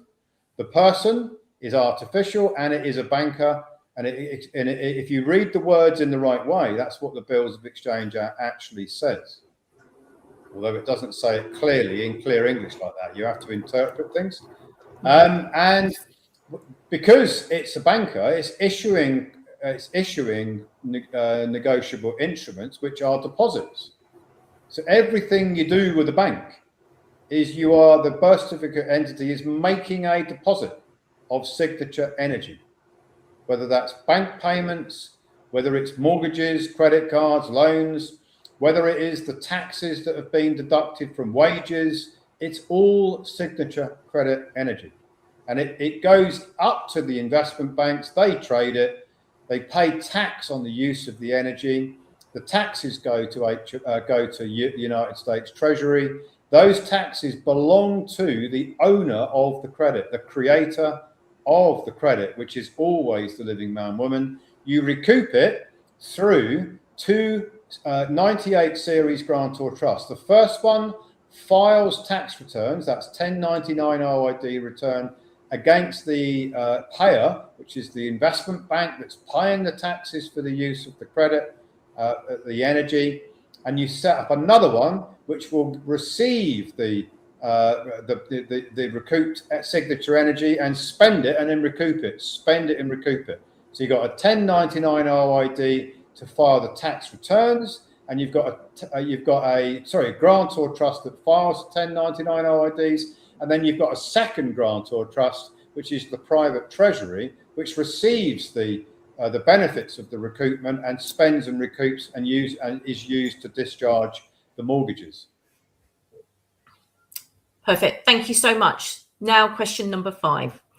Bypassing automated holds. Why does the Clifford Protocol mandate filing via a 98 series international grantor trust rather than an individual social security number, also known as SSN, to avoid IRS refund freeze, which is technically also known as TC810 holds?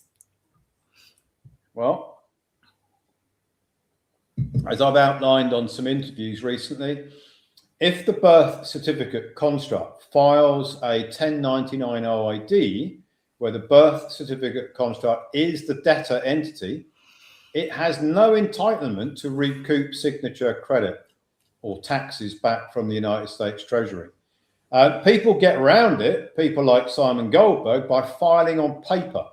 And they think that, that they got round the system by filing 1099 OIDs on paper. And the IRS system, that's the 810 algorithm, doesn't check the paper filings, because it can't, because it's not part of the algorithmic system. And every now and again, a check gets sent out.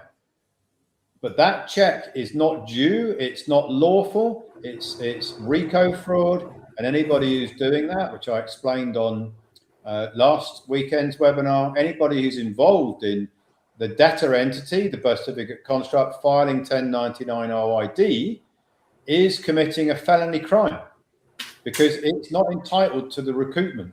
It's RICO fraud and wire fraud. It's very serious. People have gone to jail for it. Maybe Simon Goldberg will go to jail for it as well, because I believe that Dan Needle has potentially blown the whistle on him to the IRS. So you don't want to be doing it like that. The only lawful way that I know how to do this is to set up a grantor trust, which is a tax-exempt foreign alien entity to the United States system. It files 1099 OID as the holder in due course of the credit. That is perfectly lawful. It's not a debtor entity, it's a creditor entity. So now the creditor entity is entitled to the tax rebate or recoupment from the United States Treasury. There's no laws being broken. It's perfectly in line with the IRS publication 1212. It's perfectly in line with House Joint Resolution 192, which was the bankruptcy of the United States in 1933. And the IRS 810 algorithm will look at it, won't find any issues with it, and it should sail through the system without any holds from the 810 freeze, because everything about it has been checked out all the way from A through Z, which is how we got last year 600 million of confirmed IRS recoupments, because the 810 algorithm didn't freeze those wages and tax transcripts. That's why we had 600 million last year. Absolutely correct. Now, you just mentioned about a webinar that we did last week, and I know you've mentioned some other webinars in this presentation, and people probably thinking, oh, where are these webinars? Recordings I can watch? Well, they are on the platform right now. So if you go onto your member platform, on the left-hand side menu, you see on demand. Click that and you see some other titles. One will say podcast and the other one will say webinar library, and all those recordings are there. So I just wanted to add that in, just in case someone goes, oh, where can I find that webinar? Just to add to that, they'll also be available on a dedicated webinar website very soon. It's in construction right now. So all of my webinars on every subject will be available in an open source, via an open source website by country. You'll be able to watch them. You'll be able to watch the preview, the actual webinar. You'll be able to watch the Q&A. And then when the avatar is built, you'll be able to join a session with me as an avatar and ask any question that you've got in relation to that particular webinar where I'm talking about problem and solution. Correct. That is true. Question number 6. Administrative command. What is the specific function of a manual fiduciary command under Revenue Procedure 2002-26? And how does it satisfy the IRS algorithm 810 matching requirement? Well, we obviously had somebody very technically minded write these questions, so they've obviously been paying attention and reading. They're a little bit tongue twisters here, first thing in the morning. need a coffee. So if you read my recent research paper where I'm talking about will signature credit bankrupt the United States Treasury, it's a paper I published about 3 weeks ago. You can find it on Telegram. You can find it at Ecclesia Law Institute in the research papers underneath recoupment. In that paper, I talk about the taxes that the investment banks are paying. And there in the 2025 year, there was something like 60 billion of taxes paid by the investment banks. That is not all being paid on the 945 tax module. So the investment banks don't pay everything under the signature credit tax module. They pay taxes under other tax modules. But let's suppose that we've got 1,000 members who are trying to recoup $1 billion, right, from Morgan Stanley. Not from Morgan Stanley, because Morgan Stanley's already paid the taxes to the United States Treasury. Morgan Stanley, let's just say that they paid $10 billion in taxes to the United States Treasury. By the way, they paid a lot more than that. Now, we've got members who have got a grantor trust with recoupment claims of 1 billion, and Morgan Stanley have paid 10 billion in taxes. Yeah, clear so far? Right. Let's suppose that the taxes that Morgan Stanley have paid, they've paid 500,000 on the 945 module. And they've paid 9,500,000 on other tax modules. And we've got a claim of $1 billion for all of our grantor trusts, yeah? So we're trying to claim back $1 billion, and Morgan Stanley have paid 500,000 on their, 500 million, I should say, on their 945 module. So there's not enough, yeah? On the 945 module. But overall, they've paid 10 billion, and our claim is 1 billion. That's when I say our claim, that is the grantor trust. Add them all together, collectively, they've got a 1 billion claim. So what you do is the trustee, who is operating as an officer of the grantor trust, the holder in due course, can command the IRS to move taxes from Morgan Stanley's already paid taxes onto, from other modules, onto the 945 tax module, so that there's enough taxes in the 945 or under the 945 module to meet the claim of all these grantor trusts of $1 billion. That is Revenue Procedure 2002 to 26. That is what it means. The grantor trust has the legal and lawful right to command the United States Treasury, the IRS, to move taxes onto the 945 tax module. Why?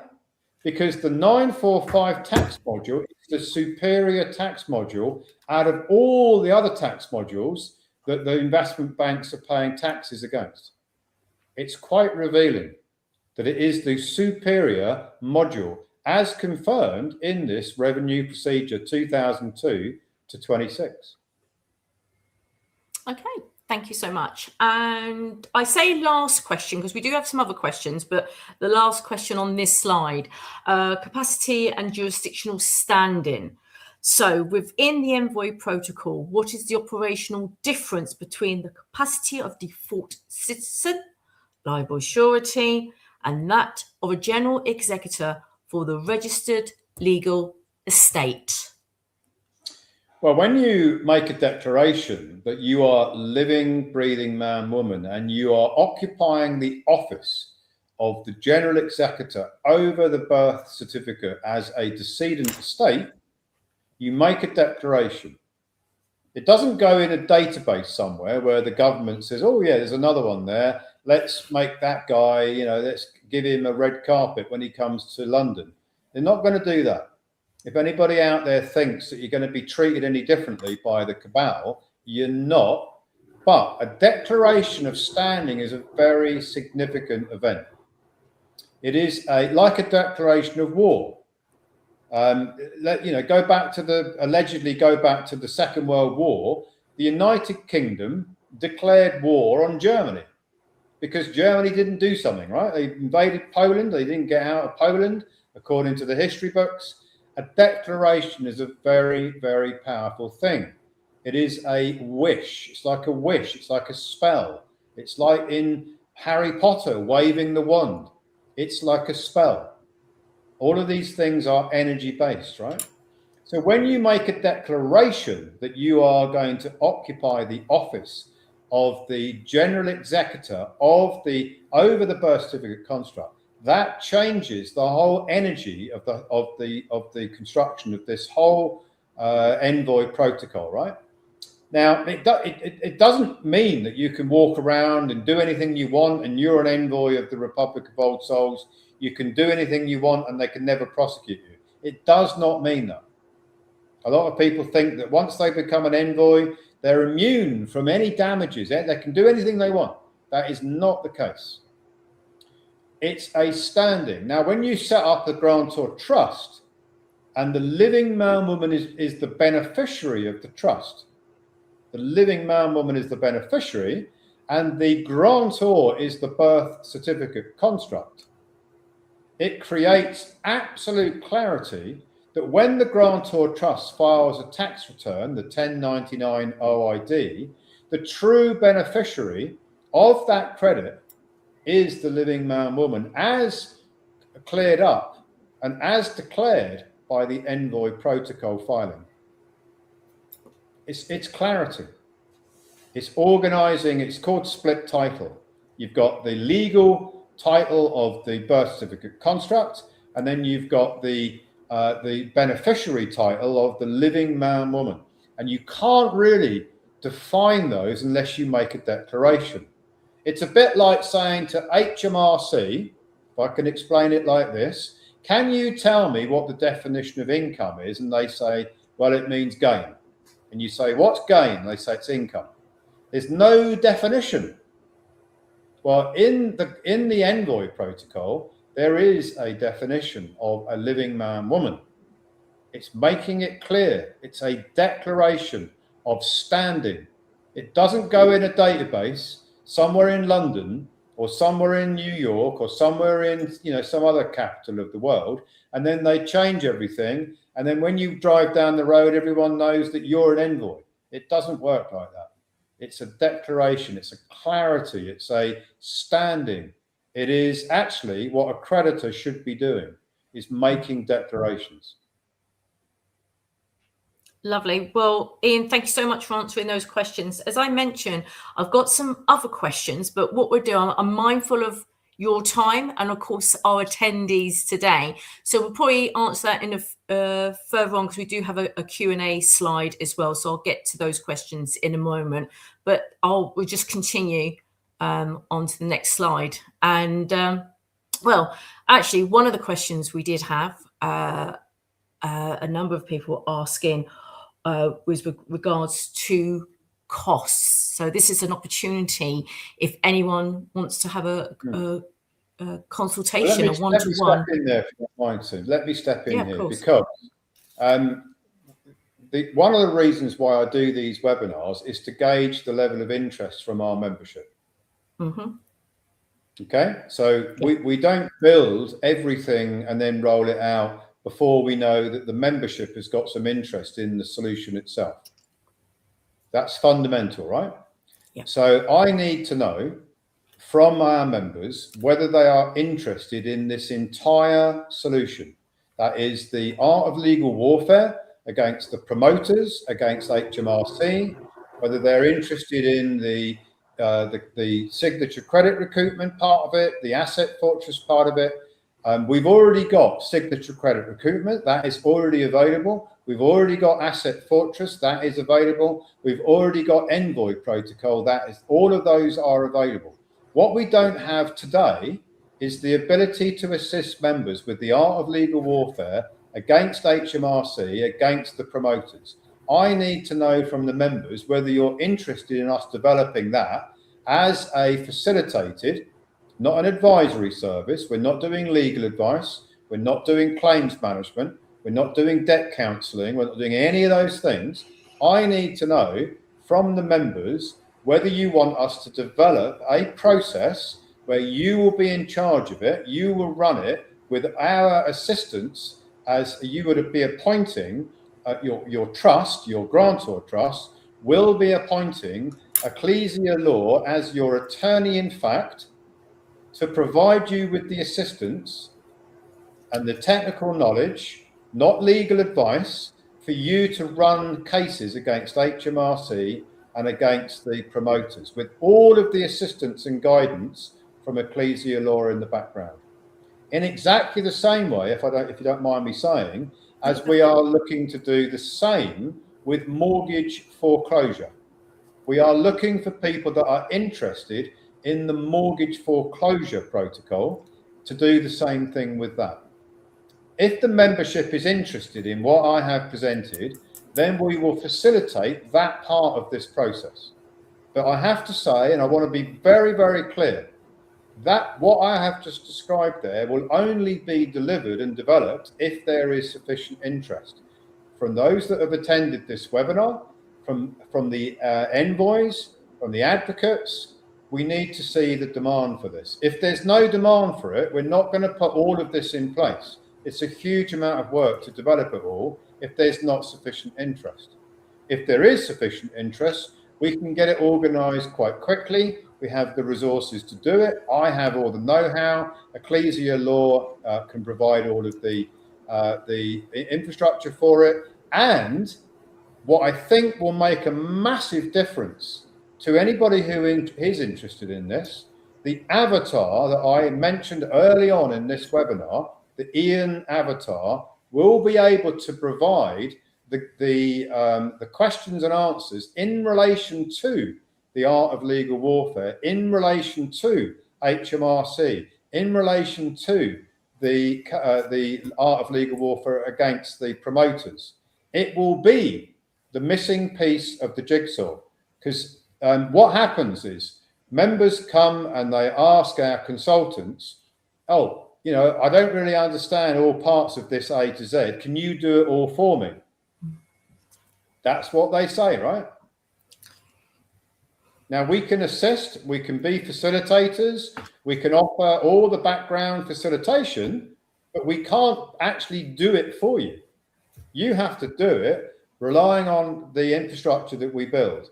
If you have Ian as an avatar that you can ask any question to it, and if you have an attorney-in-fact relationship where you can get documents and research done under the attorney-in-fact mandate, now you can do it. You can do it for yourself with all the assistance from us. And if that's attractive and you want to do it, or you know people that want to do it, we will build it all out. Absolutely. If you just want to do signature credit recoupment, set up the Envoy protocol, set up the Asset Fortress protocol, and do signature credit recoupment on the mortgages. That's all available right now today. We don't have to build anything. We're already doing it, and we've already had success doing it. So that's what you can book today if you book a consultation. But if you book a consultation with one of our consultants and start asking them, how do you take up a lawsuit against the promoters or the HMRC, they can't provide that to you. We need to build that bit. And you're absolutely right, Ian. There's a lot of work that is done behind the scenes to put these things together. So would I be right in saying, correct me if I'm wrong, so as I mentioned, all the attendees today will receive an email from me with a link for one, for additional questions, and two, for their feedback. So maybe if this is in demand, if they just put, say, Landlord Protocol, how's that? Very simple, Landlord Protocol, then that will give us an idea. So anyone who fills that out. We have all the resources to do this, guys. We don't have to go and find out anything. We've got all the resources. We've got project managers. We've got the ability to build this. We've already built something very similar for something else we're doing. We're only going to build things for demand. When there's demand, we'll build them, and then we'll roll them out. But if there's not enough demand, we'll build something where there is demand. That's basically how it works. Perfect. But say it again, because I know sometimes people get confused. You can today do mortgage security recoupment. You can today do Envoy protocol. You can today do Asset Fortress protocol. You just can't do the art of legal warfare stuff today in relation to this. But it wouldn't take long for us to develop it at all. Correct. I will be sending, so what you just mentioned, what we can do, and if they want that one-to-one, I will send them this link so they can have that one-to-one consultation, what you just described right there. Okay. Very good. These are the links I was mentioning at the beginning, if you want to go through these. Yeah, so you've got the Great Escape protocols, which include signature credit, it includes, the Clifford protocol, the infinite money, it's basically all the same thing. You've got Asset Fortress, you've got Envoy protocol, you've got all the other protocols. There's videos, there's guides. It's all on that link tree at the very, very top. Then you've got the videos, you've got the interviews that are all on the ROS Media. And soon you'll have the avatar. As soon as we can build it, we started building it. I'm pushing it hard because I think there's going to be a lot of demand for it. Then you'll have access to that, and you can get it to present you the answers to your questions on any subject that I've ever presented in the last year. Say, you will be able to get the answer from an avatar, possibly on your phone, definitely on your computer, possibly on your phone, through an app on the phone, because it may well be possible for us to deliver it. So wherever you are, you'd be able to answer a question to the Ian Clifford avatar, and should be able to give you a presentation on your phone. If we can pull that off, I think that would be awesome. But definitely on the computer. It is pretty exciting, isn't it? Handouts. So these will be coming out, and they're also available on Ecclesia Law. So Ecclesia Law Institute, you've got all these handouts, but they'll also be coming out individually as documents, but they're also all available on the Ecclesia Law Institute, where all my research papers are, where all the protocols are. And there, if you want interviews, me talking about them, that's on the ROS Media platform, where Andy Benson is asking me questions about all of these protocols. They're all there. If you want to watch individual protocol interviews, and there will be the Q&A, which I'm sure there'll be lots of questions following this webinar. I will do that interview with Andy in the next 2 to 3 days, probably Tuesday or Wednesday of next week. That will go live. That will also go out on our social media channels. It'll also be on ROS Media. And I literally answer every single question that comes in. Perfect.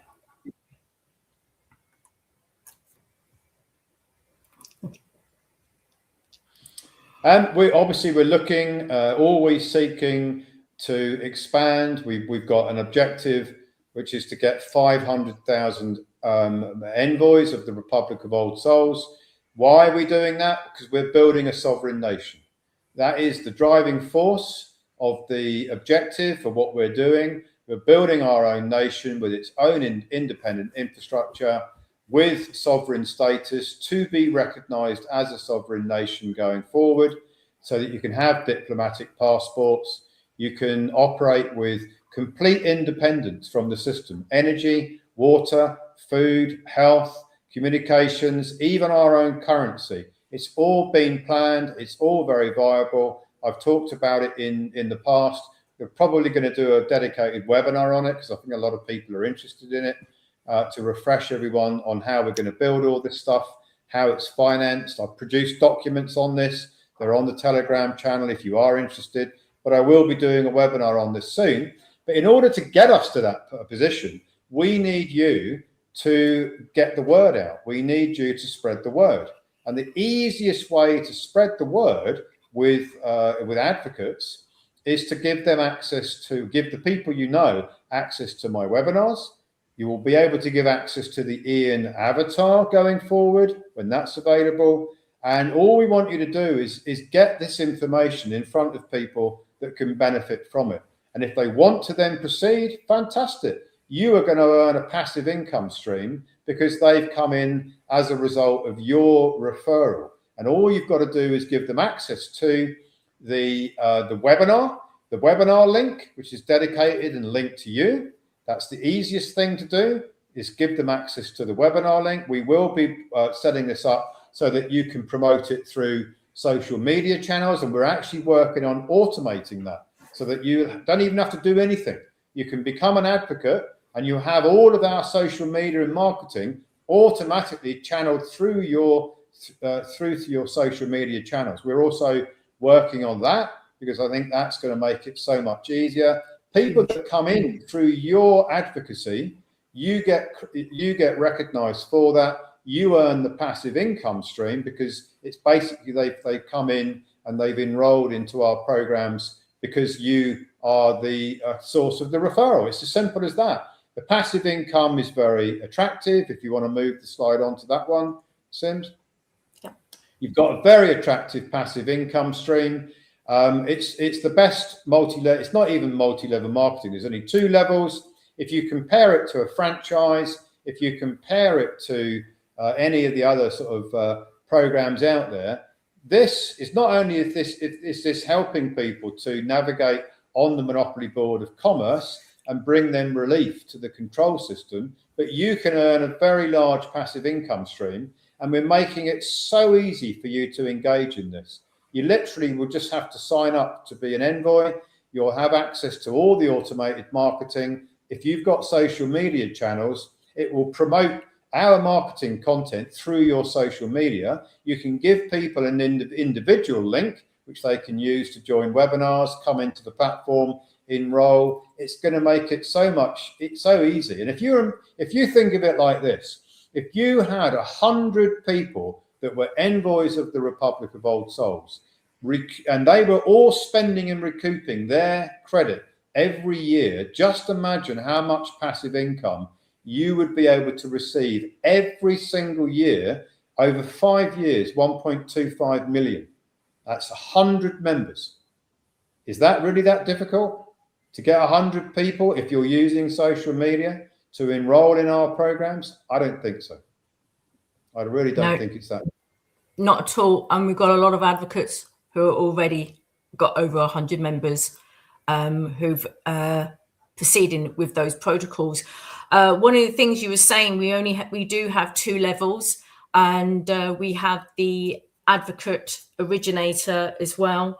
And what a lot, I speak to a lot of network marketers, affiliate marketers, and what they love is something that you just said, Ian.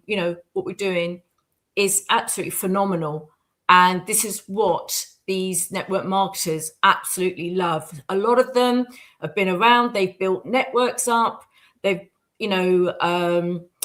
informed their network of products or services that they've used in the past. However, those organizations are not around. We've been around for a long time, and we will continue to be around for the next God knows how many years.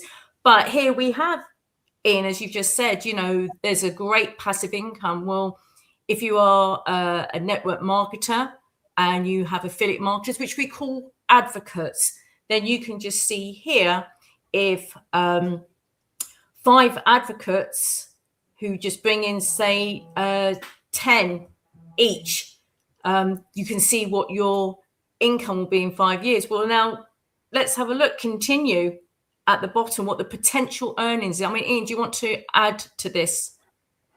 I don't want to go into a lot of detail. I mean, to me, the concept is very easy to understand, right? So all you have to do is introduce people, and we make it really, really easy to introduce people. The whole objective of this is not to everyone to get rich. It's not about getting rich. It's about freedom. But you can have a passive income stream, and we can get to the sovereign nation status with all of our own infrastructure. Along the way, I've never met anybody who doesn't want a passive income. I literally have never met anybody who would say to me, if I ask them a question, do you want passive income? And you don't have to do very much to get it. I have never met anybody who says, no, I don't want it. No. That's what you can get here. You can get it. It's very easy. You can go through all the detail on your training webinars and all the things that you're doing, Sims. The concept is, this is helping people. We're reaching out to and driving towards freedom. Everybody wants freedom who understands the problems, and you can increase and enhance your lifestyle, not only through the recoupment program, the signature credit program for yourself, but you can massively enhance it through the advocacy program. Yeah, definitely. And funny enough, Ian, I had a question that came through, which we'll go on to the next slide now, but someone has been referred by an advocate, and they are looking to become advocates themselves, which you can do if you log on to the member platform, and you can see on the left-hand side menu how to become an advocate. But also with advocates as well, there are the webinar reward scheme, if you want to go into details here, Ian.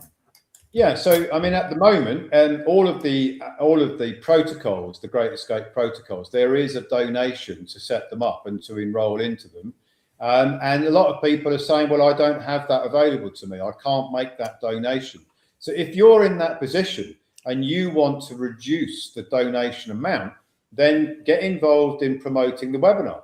If you had 100 people coming as a result of your promotion of any of my webinars, that gives you £1,000 off the donation into the enrollment of a protocol.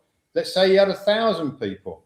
Now you've got 10,000 that you can set against the 10,000 reward points. You can set that against the enrollment donation for any protocols that you want to do. So again, we're trying to make it really easy. We'll give you the link. You can promote that through social media. It's all the marketing comes with it. You don't have to create the marketing content. It's all there for you. You just share the link on your social media, share it with your friends, family, your network, find people that could be interested in the subject. If you know other landlords, send them the link, and you'll be able to get these reward points as a result. So that's how I want to spread the word, how I want to grow the network. It's not just in the UK. Remember, we're operating in Canada, in the United States, in New Zealand, in Australia, in parts of the Commonwealth, in parts of Europe. It's not just about the United Kingdom. We've got members in all of those areas, and we can spread the word in all of those areas.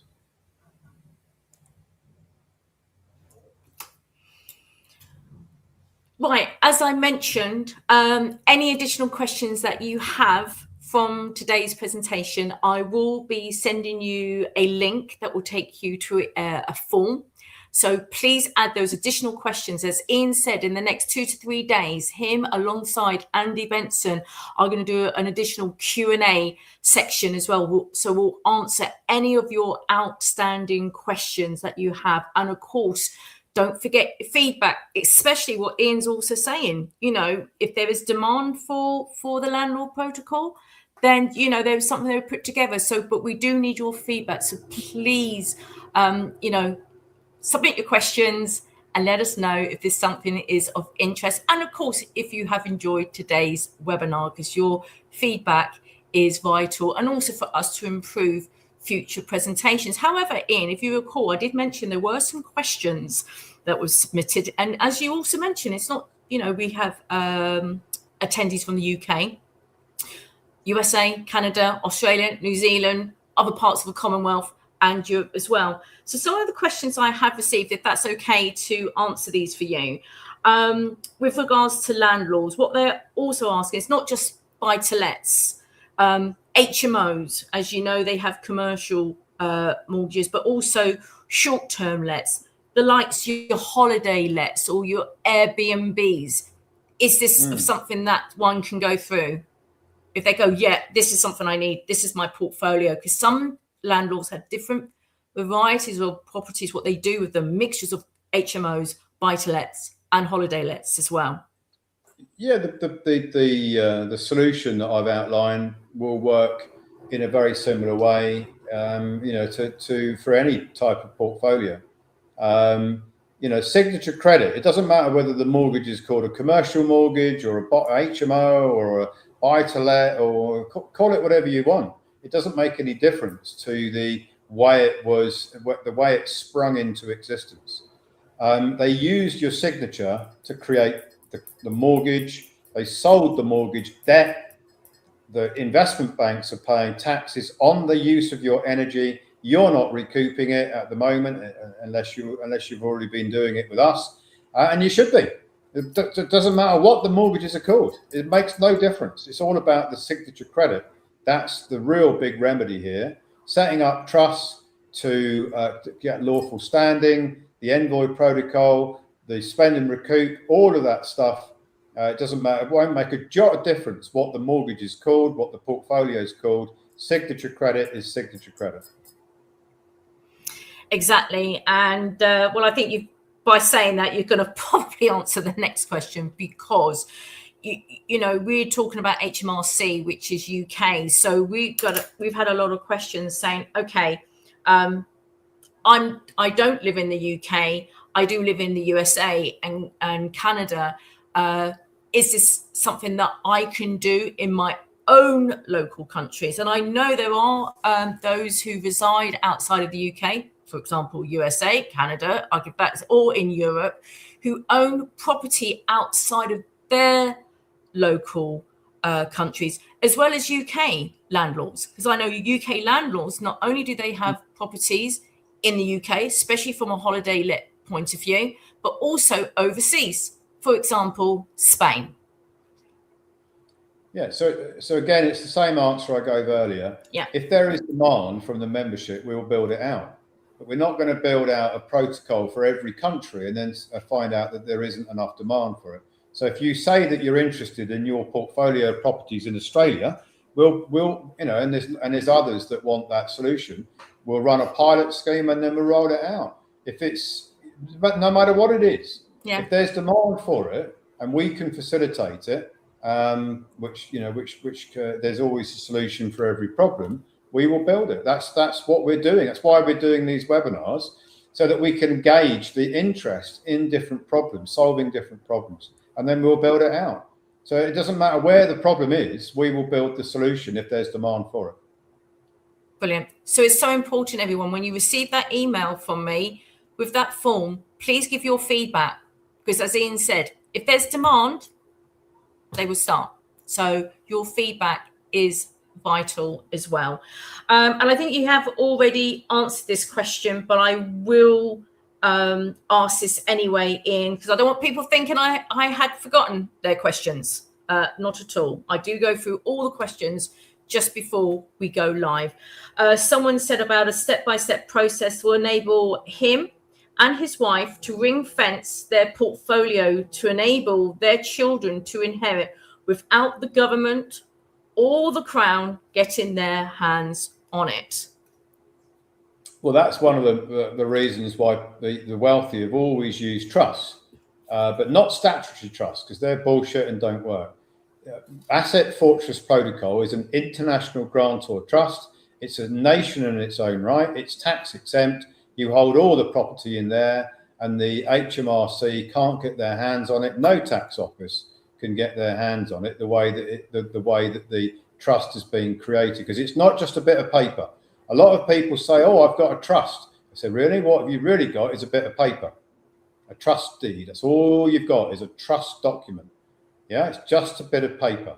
And they think that they've been protected because they've got a bit of paper that says it's a trust. This is not a bit of paper. It's an entity with an EIN number that is established as a foreign alien nation to the United States. Independent, separate, no tax, can hold property, not just a bit of paper, which all these trust gurus or in every country sell, a bit of paper or a stack of paper. It's not that. It's way more sophisticated than that. Lovely. Thank you for that. And as I said, any additional questions that you have, please fill that detail out so that Andy and Ian can get that answered in the next few days as well. And I'd like to say thank you to everybody who joined this webinar. I hope you got so much out of it, especially, our regulars who like to come on there. I hope, again, it cemented that information. Ian shares so much. And there's going to be a lot more he will be sharing as well, but also to our new attendees. Again, I hope you enjoyed today's session as well. And as I mentioned, I will be sending you a form with a link. So, and your feedback in general, what you've, how much you've enjoyed today, because we want to ensure we consistently improve our presentations week in and week out. And it does actually make a big difference. But don't forget, Ian has said it's all about demand. So if you're interested in this and you think you should go ahead, just say Landlord Protocol. And also what may help is what country do you reside in? So that will give us an indication where the demand is from which country as well. But Ian, before we wrap up and finish, any final thoughts or final words? Yeah, I'm looking forward to launching the avatar. I think that's going to make a big difference. I'm looking forward to presenting there's a whole series of webinars coming up. Different problems, different solutions. All of them are going to be on a dedicated website where you'll be able to search by country, by problem. You better see the pre-webinar, because I'll do a pre-webinar introduction with Andy Benson. You better see the webinar itself. You'll better see the Q&A, and then you'll be able to just click on a link, open up the avatar, and you can ask it to present to you anything that you're not sure about, and it should know the answers. And it should be a likeness of me presenting whatever the question is that you've got, whatever you want to know about, it should know the answers based upon huge amount of content that we're putting into it from all of my previous webinars, from all of the ecclesia law research papers that I've written, from all of the Q&As that I've done, from every resource that we've created in the last 6 months to a year goes into the avatar's memory. Everything new that I am presenting going forward will go into its memory, and it should just be like having a chat with me about whatever it is you want to ask. I'm hoping for. I have a feeling it's going to be very popular. I don't know what makes me think, but I think it will. Thanks so much, Ian. And again, thank you for taking the time out in presenting the Landlord Protocol. So those who are watching through StreamYard, Facebook, and YouTube, I'd like to say thank you for joining us. Have a wonderful weekend. Take care and goodbye. And for those